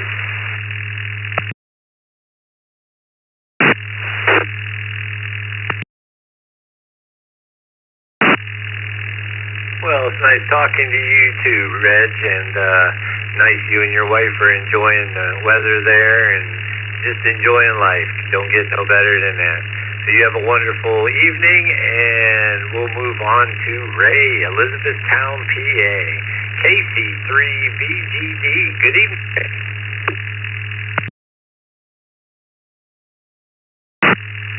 Good evening, Roger. You may have that call sign incorrect. It's Kilo Charlie 3 Foxtrot Golf Delta. And I'm the garden guy from the Masonic Village here in Elizabethtown, PA. And one of my challenges, CW, never could get that correct. So having a heck of a time with that. Hey, everyone, have a wonderful evening. Back to Roger at Tech Control.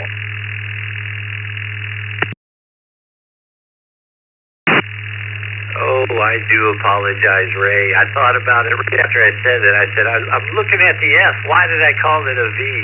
You know, I've heard you 100 times on the Morning Brew, and always appreciate your garden growing, your wood shop, donuts, bowling. You're a busy man, and keep up with it. Glad you joined us, too. KC3FGD, Ray, Elizabethtown, PA.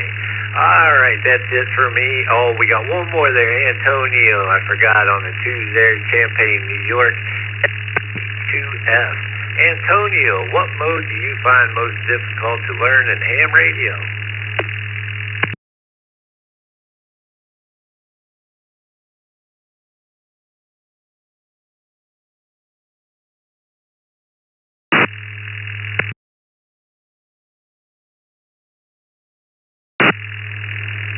I got you in there on the twos and you bailed on me. You still there, Antonio?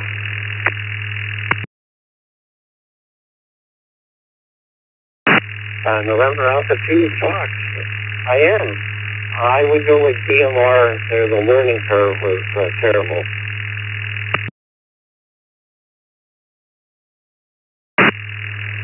All right, my friend. Glad we got you in there. Thanks for joining us. NA2F, Antonio, Champlain, New York. All right, everybody. Thanks for joining me this evening. This is Roger in Central Florida, KO4QMM. I'm going to hand it over to W2B2, JPQ, the Godfather. Thank you, sir, for the evening, and take it over.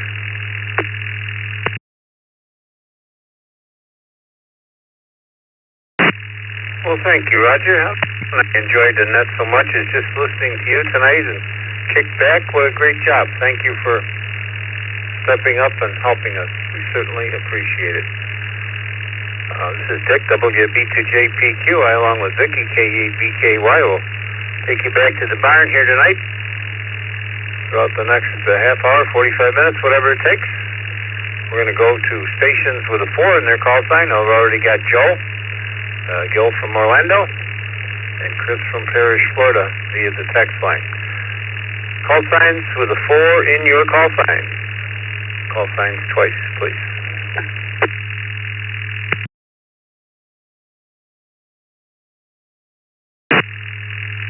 This is 9Y4DX. 9 Yankee 4 Delta X-ray Bertrand.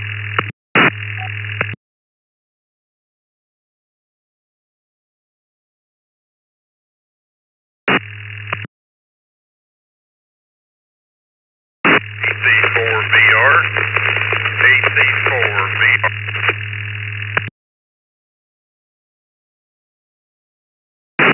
K4FXC. K4 Fox, X-ray Charlie.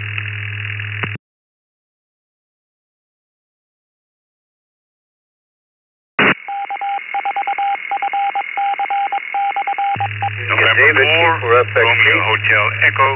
And November 4, AC4, Romeo Hotel PC. Echo. Roger just called in. And for RAG from Fort Lauderdale. Any other 4s other than the ones that I acknowledged?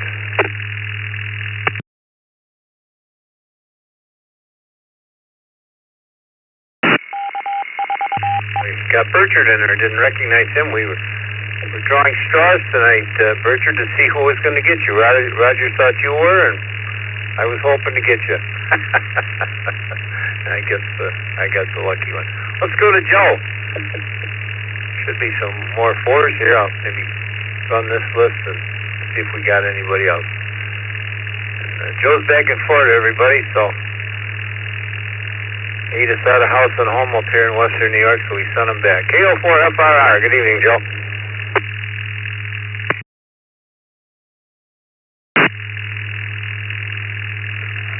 Good evening, Dick and Annette. Hopefully everybody's having a good evening.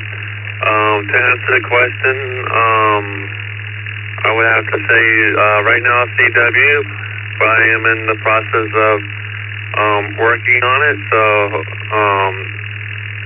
my next adventure will be, who knows. Have a good day. Have a good night, everyone, and I'll talk to you guys later. KO4FR.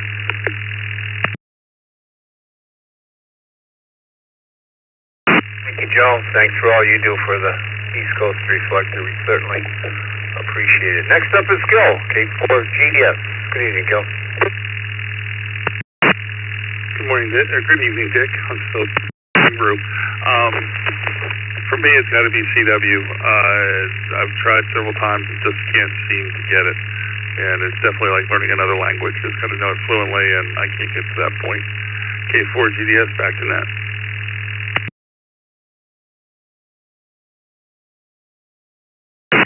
Well, before long, Gil, it will be morning brew. I do the open on Wednesday, so it won't be long. Good evening to Chris, KQ4GLY.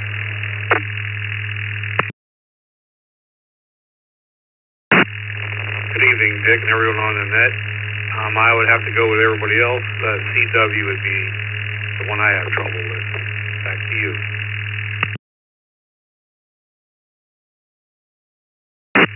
Haven't looked at the pie chart, but I'm always going to guess that CW is prominent here tonight. Our friend Richard, Trinidad and Tobago, 9Y4DX. Good evening.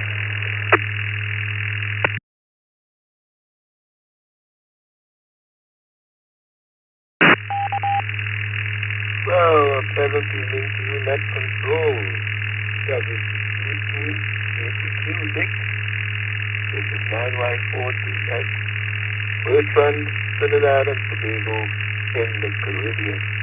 And let me extend a pleasant evening as well to all of the stations on the East Coast Reflector Net this Tuesday evening, the first day of July 2025. Hope everyone is doing well. Well, Dick, always a pleasure. Always look forward to having a chat with you, and I hope you are doing well. With respect to the question, I did CW. I was doing well, successful, but somehow at the time we were to do the exam, it was postponed, and then the requirement for it became less and less. So eventually we did not do the exam, and I don't have it as evidence, but it is a little tricky for some people.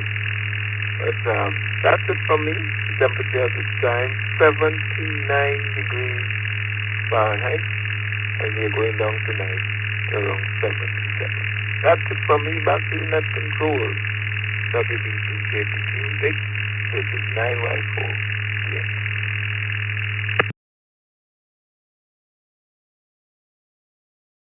Well, nice to talk to you, Bertrand. You have a good evening. Stay cool. We've had a hot spell up here in Western New York as well. It's been super warm. Next up is Brian, Monticello, Kentucky. AC4BR. Good evening, Brian.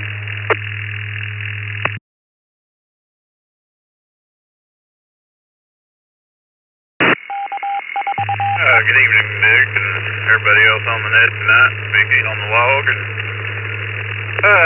answer to the night's question, well, DMR was a little bit tricky, not too bad. I guess CW probably would be mine as well, though.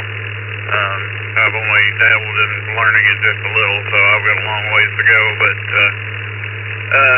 it's one of those things, you know, having the time and the energy to devote, you know, to doing it proper is sometimes the biggest challenge, but anyway, I'll turn it back over to you. This is AC4BR.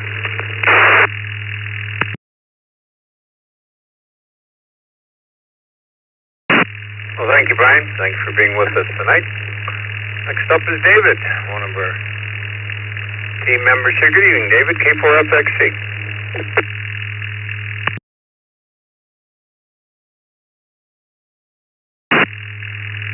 WB2JPQ in the group, K4FXC. Good evening, everybody. CW certainly is challenging, and there's no question about that.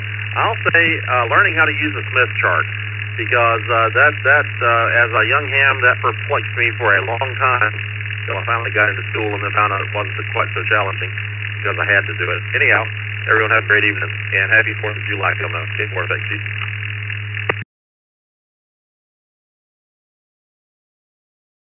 This chart, there you go. Thank you, David. Next up, Mr. Roger from Fort Lauderdale, Florida, N4RHE. Good evening, Roger. WB2JPQ, Godfather, November 4, Romeo Hotel Echo.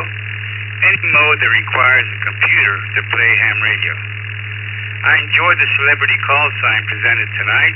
I have a beautiful 15-year-old ash body sunburst Stratocaster with Seymour Duncan and Everything Axe pickups that would make Leo Fender proud. The great Waylon Jennings from Luckenbach, Texas said, "The only two things in life that make it worth living is guitars that tune good and firm-feeling women." November 4, Roger Ham Enthusiast, return to that.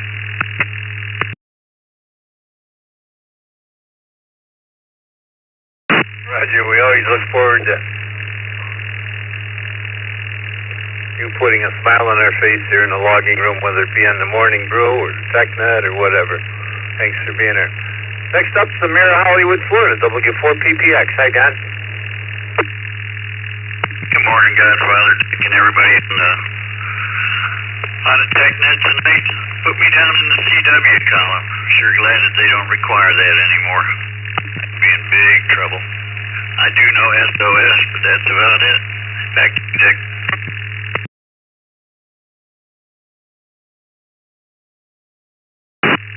Yeah, that was extremely hard for me to learn, Don, back in the day. Of course, it was required, and I did it, but I don't particularly care for it. That'll do it for the 4s. Let's move on to the 5th call district. Stations with a 5 in your call sign. This is Dick, WB2JPQ.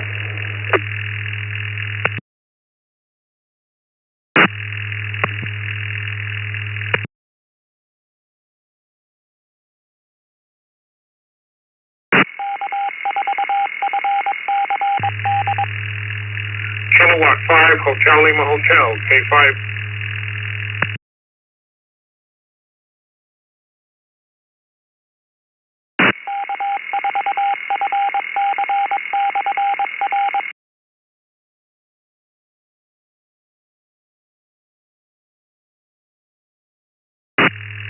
All right, we got Bill from Hobbs. I don't even hear Bill, but Hobbs, New Mexico, KA5PMI. In the last station, KH on the Kilo Hotel was the suffix. Twice and slowly, please.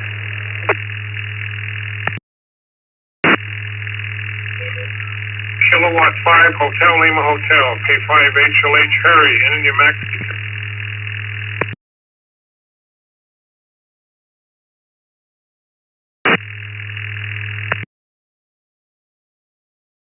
HLH, Harry in Grants, New Mexico. Anybody else with a 5 in their call sign?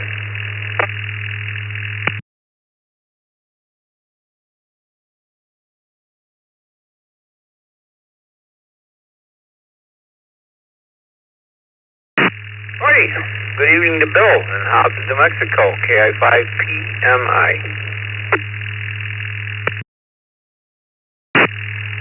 Good evening, Dick. Everybody on the net. Put me down for CW. Hope everybody has a good evening, KI5PMI. Back to net.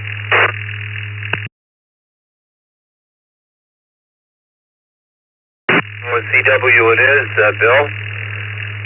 Good evening to Harry, K5HLN, New Mexico.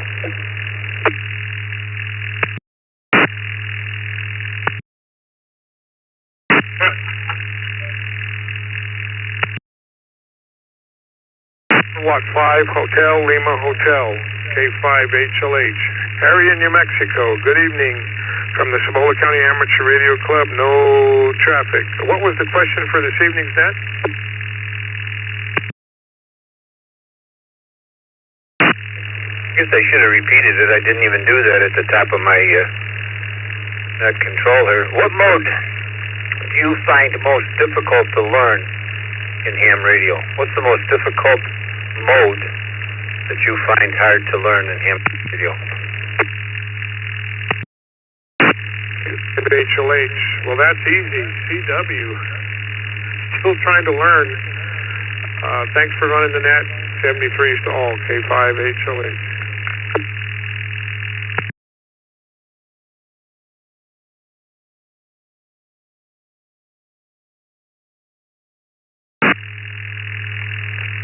Alright, thank you, Harry. This is Vicky, K8VKY. On the TechNet today's question, what mode do you find most difficult to learn in ham radio? And next we're on to the sixes. Taking check-ins twice and slowly. We've already got K6AAN and KC6UFM.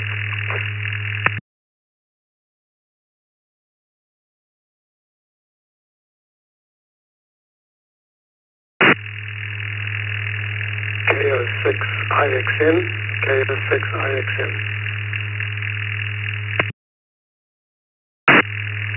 KF6HDJ, Kilo Foxtrot 6, Hotel Delta Juliet.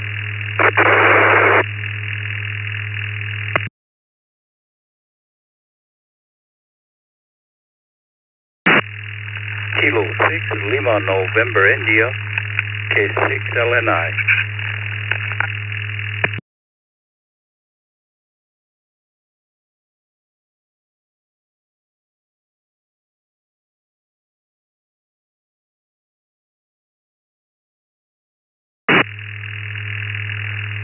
Alright, to add to that list, we've got KO6IN, KF6HDJ, and K6LNI. Any other sixes?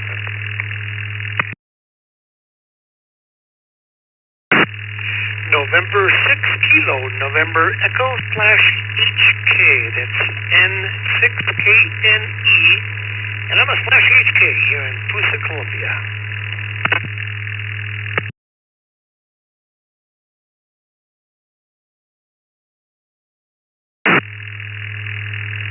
Alright, thanks again. We'll get back to you in just a minute.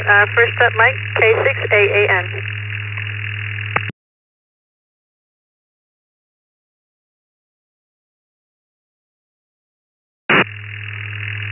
Well, good evening, Vicky, and everybody on the net. For me, it's definitely CW.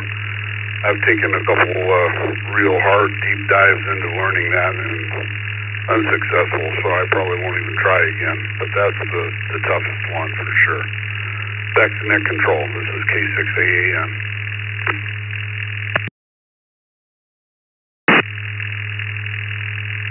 And thank you, Mike. Yeah, about 63% so far said CW.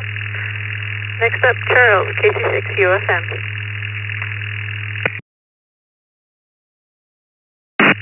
Well, good evening, Vicky. Not used to talking to you at this point in the net. Thank you for logging and herding cats there, along with Dick, Roger, and Kevin earlier. I'm going to have to go with CW as well because essentially I learned it 35 years ago, and I am still at the same proficiency level.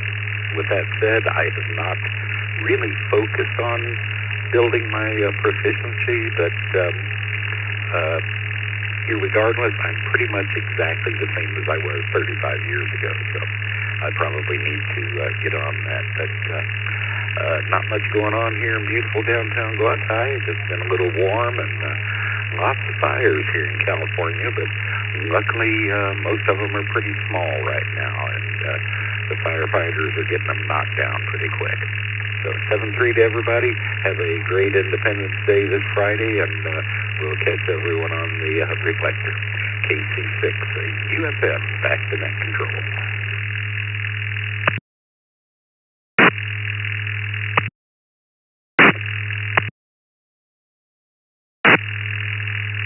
All right, thank you, Charles. Next up, Scott, KO6IXN.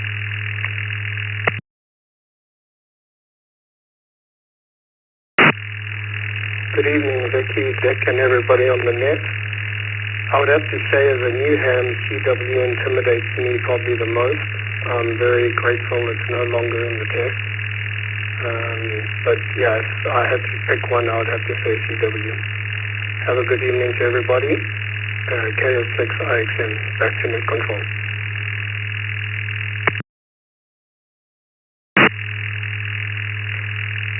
Thank you, Scott. Next up, Brent, KF6HDJ.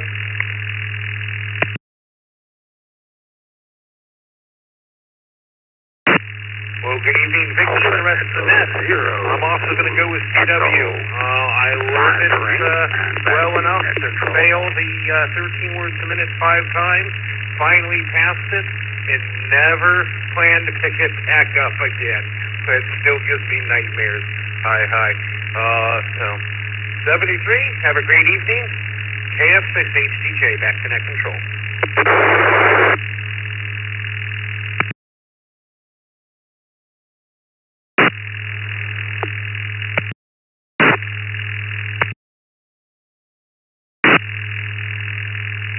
All right, thanks, Brent. Next up, K6LNI, Benslot.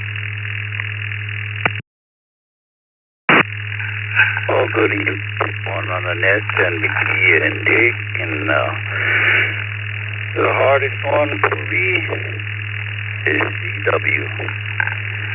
And you can put me down for that, and everyone else have a good evening. This is K6LNI, back to net.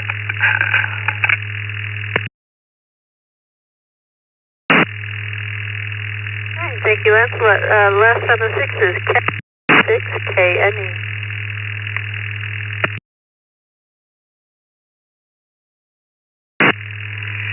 Yeah, good evening. I missed the question. I did drop in here just before calling 6s.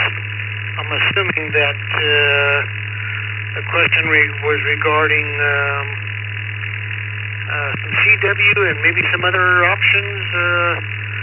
I never learned CW when I first picked up my license. I drowned myself in making antennas and had a lot of fun with that. And then I moved on to All-Star and all of its different options, including Skywarn and all that good stuff. So, but yeah, CW, I've tried many platforms. Different apps, trying to learn that, and I just never was able to pick it up. So I hope that covers the question for this evening. Thank you for taking my check-in. This is Ken, N6KNE. I'm a /HK here in Punta Gaston, Colombia.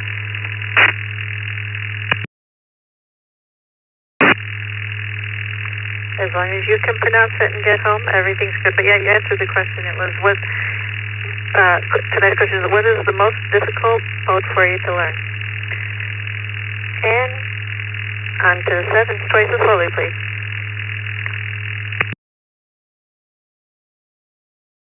AK7 CPN. AK7 CPN.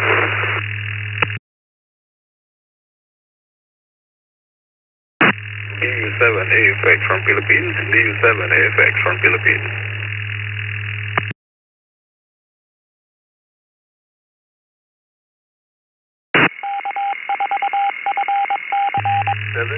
OYR, that's KJ7 Oscar Yankee Romeo from Reno, Nevada.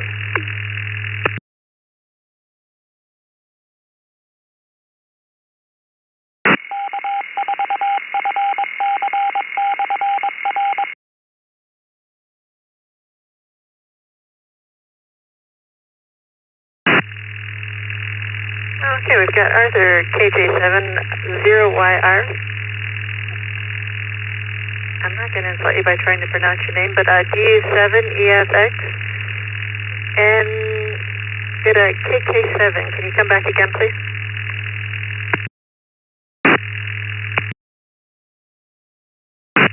Kilo 7 Zulu Sierra Hotel, KK7 ZSH.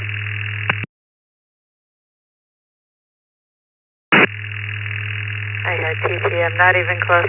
Alright, yeah, first Jason, KK7ZSH. Suzuki K8VKY, tonight's question, what modes do you find the most difficult?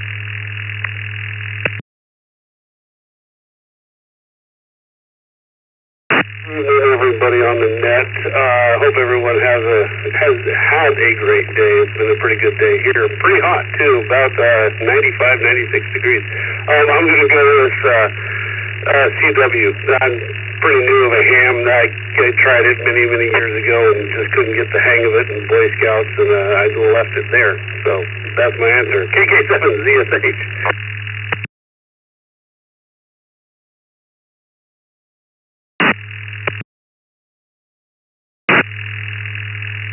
And another one for CW.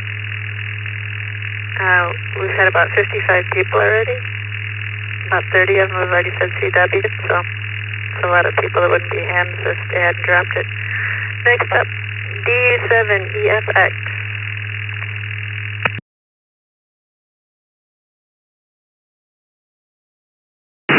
Yes, Control, thank you so much for acknowledging my call. This is Joe Phil on Metro Cebu, Philippines.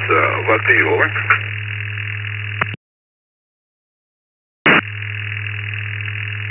Yeah, today's question is, what mode do you find most difficult?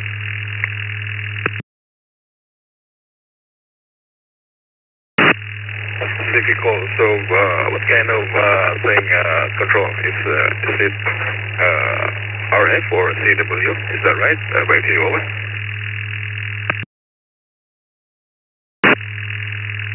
Any mode, CW, DMR, just whatever you had a hard time with.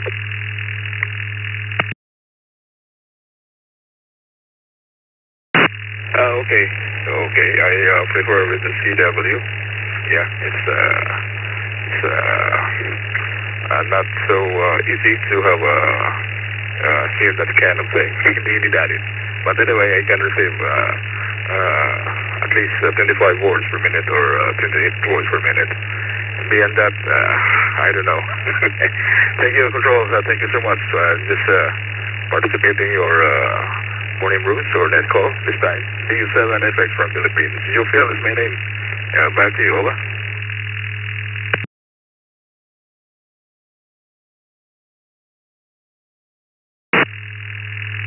Alright, thank you for stopping by. KJ7 OYR.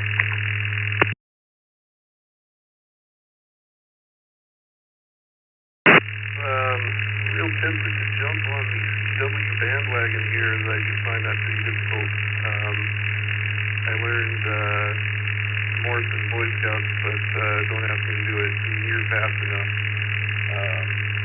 However, just this very evening, I've had my feathers ruffled by DMR, so I'm going to go ahead and say DMR. KJ7 OYR.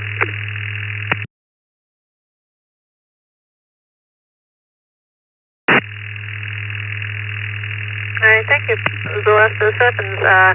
Next on 8, and then we'll do late and submit. But for right now, 8 twice, so slowly, please. Number 8, Whiskey Juliet Lima. Number 8, Whiskey Juliet Lima.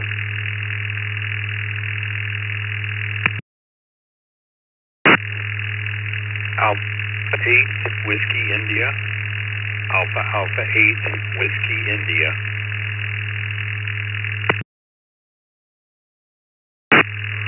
November 8, Mike Juliet, November. November 8, Mike Juliet, November. Delta, in and out.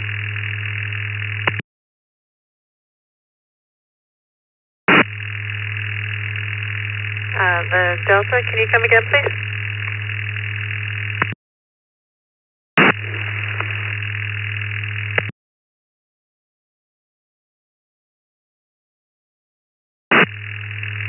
There's an in and out station ending in Delta. Can you come again, please?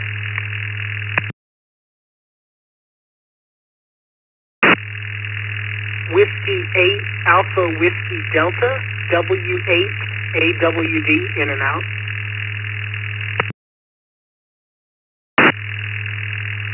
Alright, Austin, we got you in and out. Anybody else? That's an 8.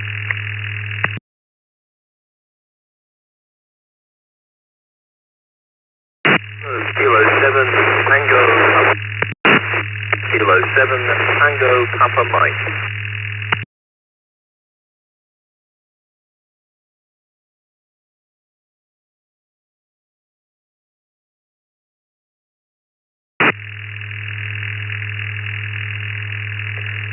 Alright, we're doing 8, but next we're doing a late miss, so we'll leave you on the tail end there anyways for KK7 TPM.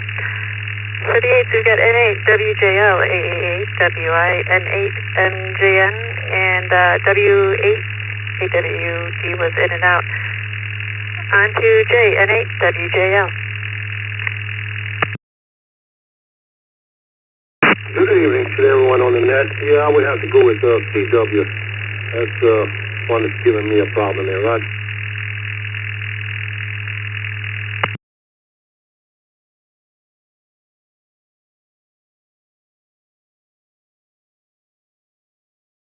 Thank you, net control.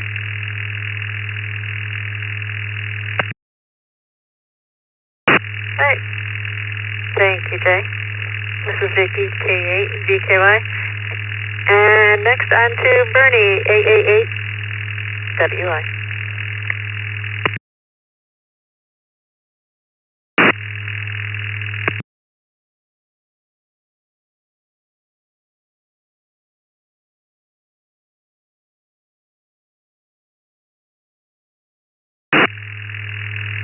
AA8, WI, are you still there?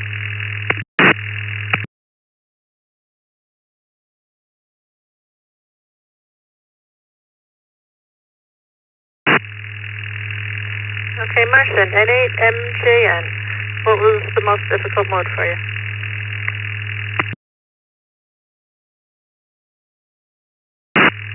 Hey, good evening, Vicky, Vic, and everybody else on the TechNet tonight.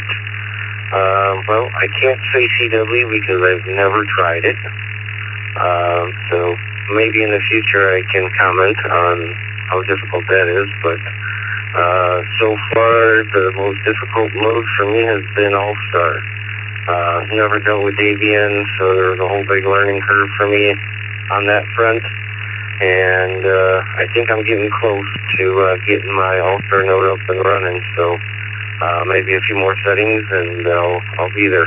So with that, I'll say 73, have a happy 4th, and thank you so much for running the net. Back to net control, and 8MGN.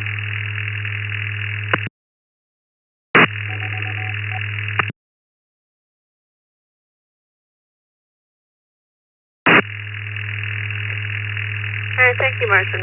Next up, we're going to do late miss. We've already got KK7 TPM.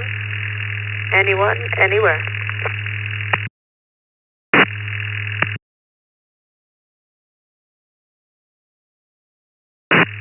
OAY, November 8, Oscar Alpha Yankee.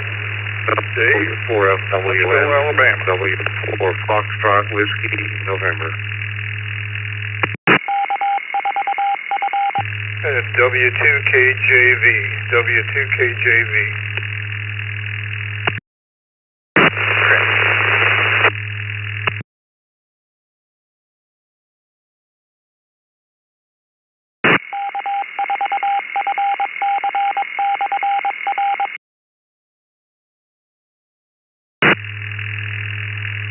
Alright, we also got N8, OAY, W4 SWN, and K2 KJV.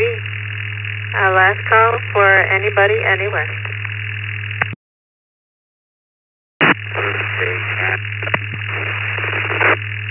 Bravo 8, take your trip.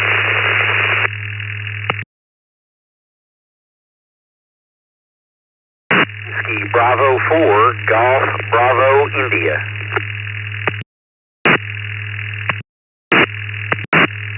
N2, VNM, checking only.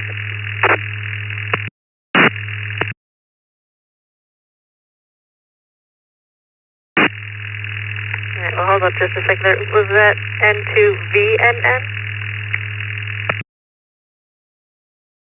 Leave it in Peru. November 2, Victor, November, Mike. Alright, thanks David, got you there. And also there's somebody in Ontario. Can you come back please? That was the double. November 7, Mike X-Ray Tango N7 MXT Tiger.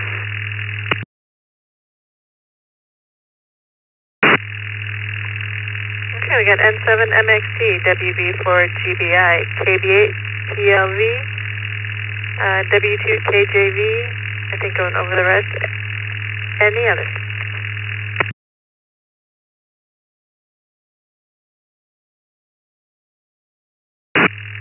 UK3 KZ, Victor Kilo 3, Kilo Echo Zulu.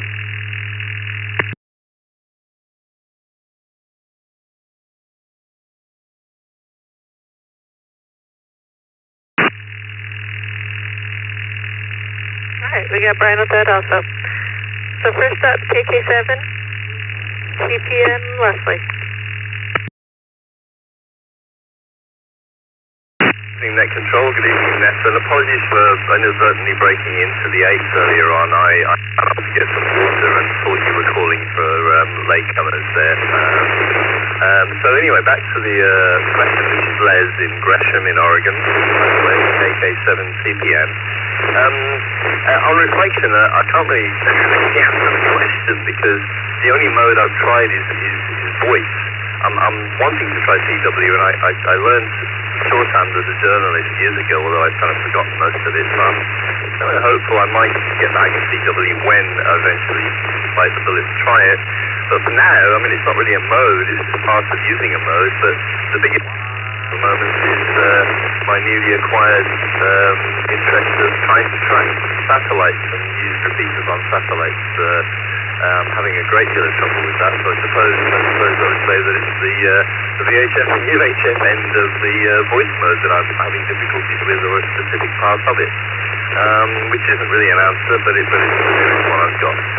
Thank you for letting me check in and express my thoughts, and again, sorry for breaking net protocol there inadvertently. Back to net control, KK7 CPN.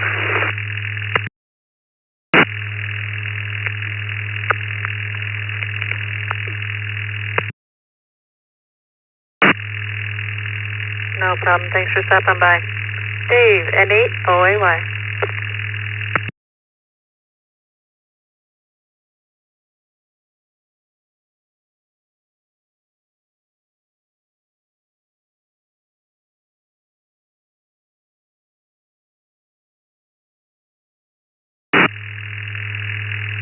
N8 OAY.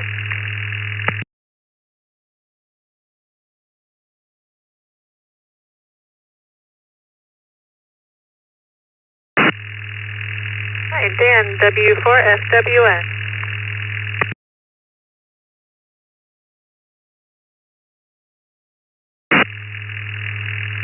Well, good evening to everyone on the net. This is W4FWN. I guess my hardest one is kind of a tie between BMR and CW. I had to do CW to get my license back then, but I struggled with it, and fortunately I didn't have to copy that much to pass. I think it was five characters in a row or something. But anyway, it was, I've never had liked CW since then. But DMR and CW, but DMR is the latest one. I don't think I'm going to end up doing CW again. Second at control, this is W4FWM.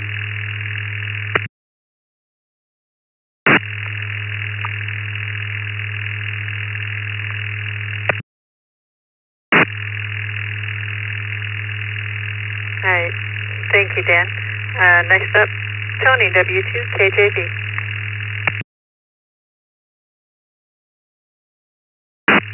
Good evening, Vicki. Good evening, everyone on the TechNet tonight. Tony here in Homicide, W2KJV. I'm going to have to probably say CW also. I don't seem to find the time to put into it. It's going to take a long time to learn it. I just can't find the time. Anyway, hope everyone has a great holiday, 4th of July weekend. Back to you, Vicki. W2KJV 73.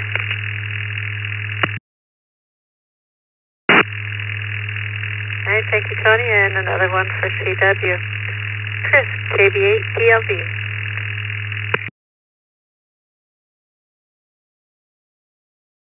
Good evening to everyone. Thanks for letting me check in on the net and running the great net. Put me down for DMR. I'm still trying to wrap my mind around it. I know I'll eventually get there, but still on the learning curve. Everyone have a great weekend. KB8DLV. Back to net.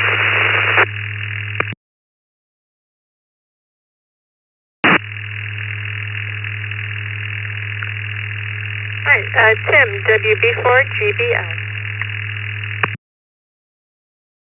Well, good evening to the net. Good evening to you, Vicki. Name is Tim in Knoxville, Tennessee.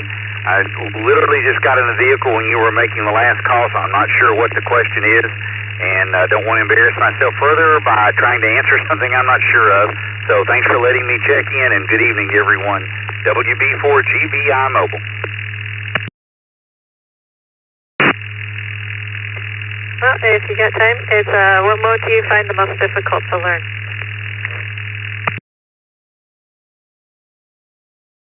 Well, I'm not sure. I've tried most all of them. I've noticed several people have said CW. I got my extra license back when you had to do 20 words a minute. DMR, probably a good vote, although I own it and operate a DMR repeater.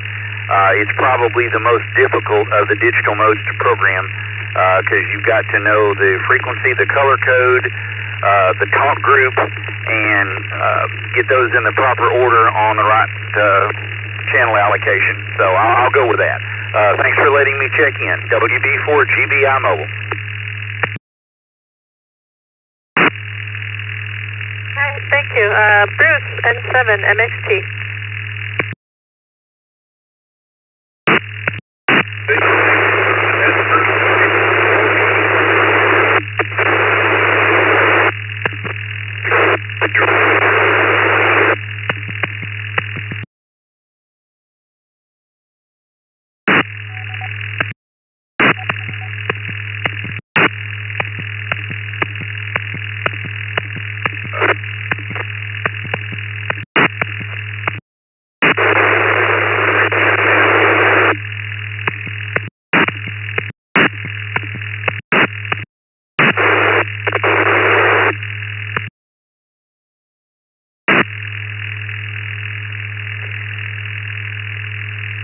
Well, we didn't get much of any of that, but we will get you on the log as in and out. And thanks for stopping by. Last on this list, and actually last for the net, Brian, VK3KEZ.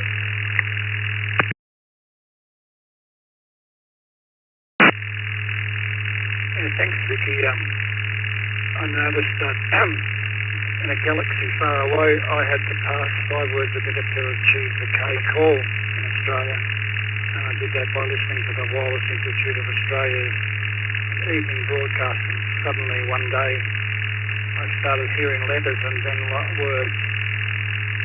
But I must diverse and say that when I bought the IC7300, its very versatility was a problem in its own.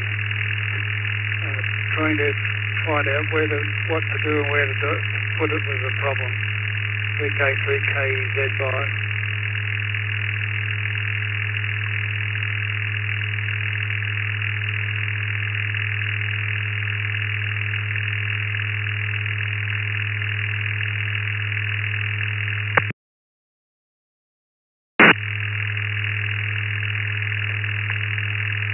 Alright, and that's it for the net. This is Vicky, K8VKY. Thanks for stopping by and have a good 4th of July.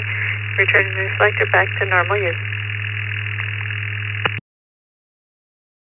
Happy birthday, Canada, Vicky 3C.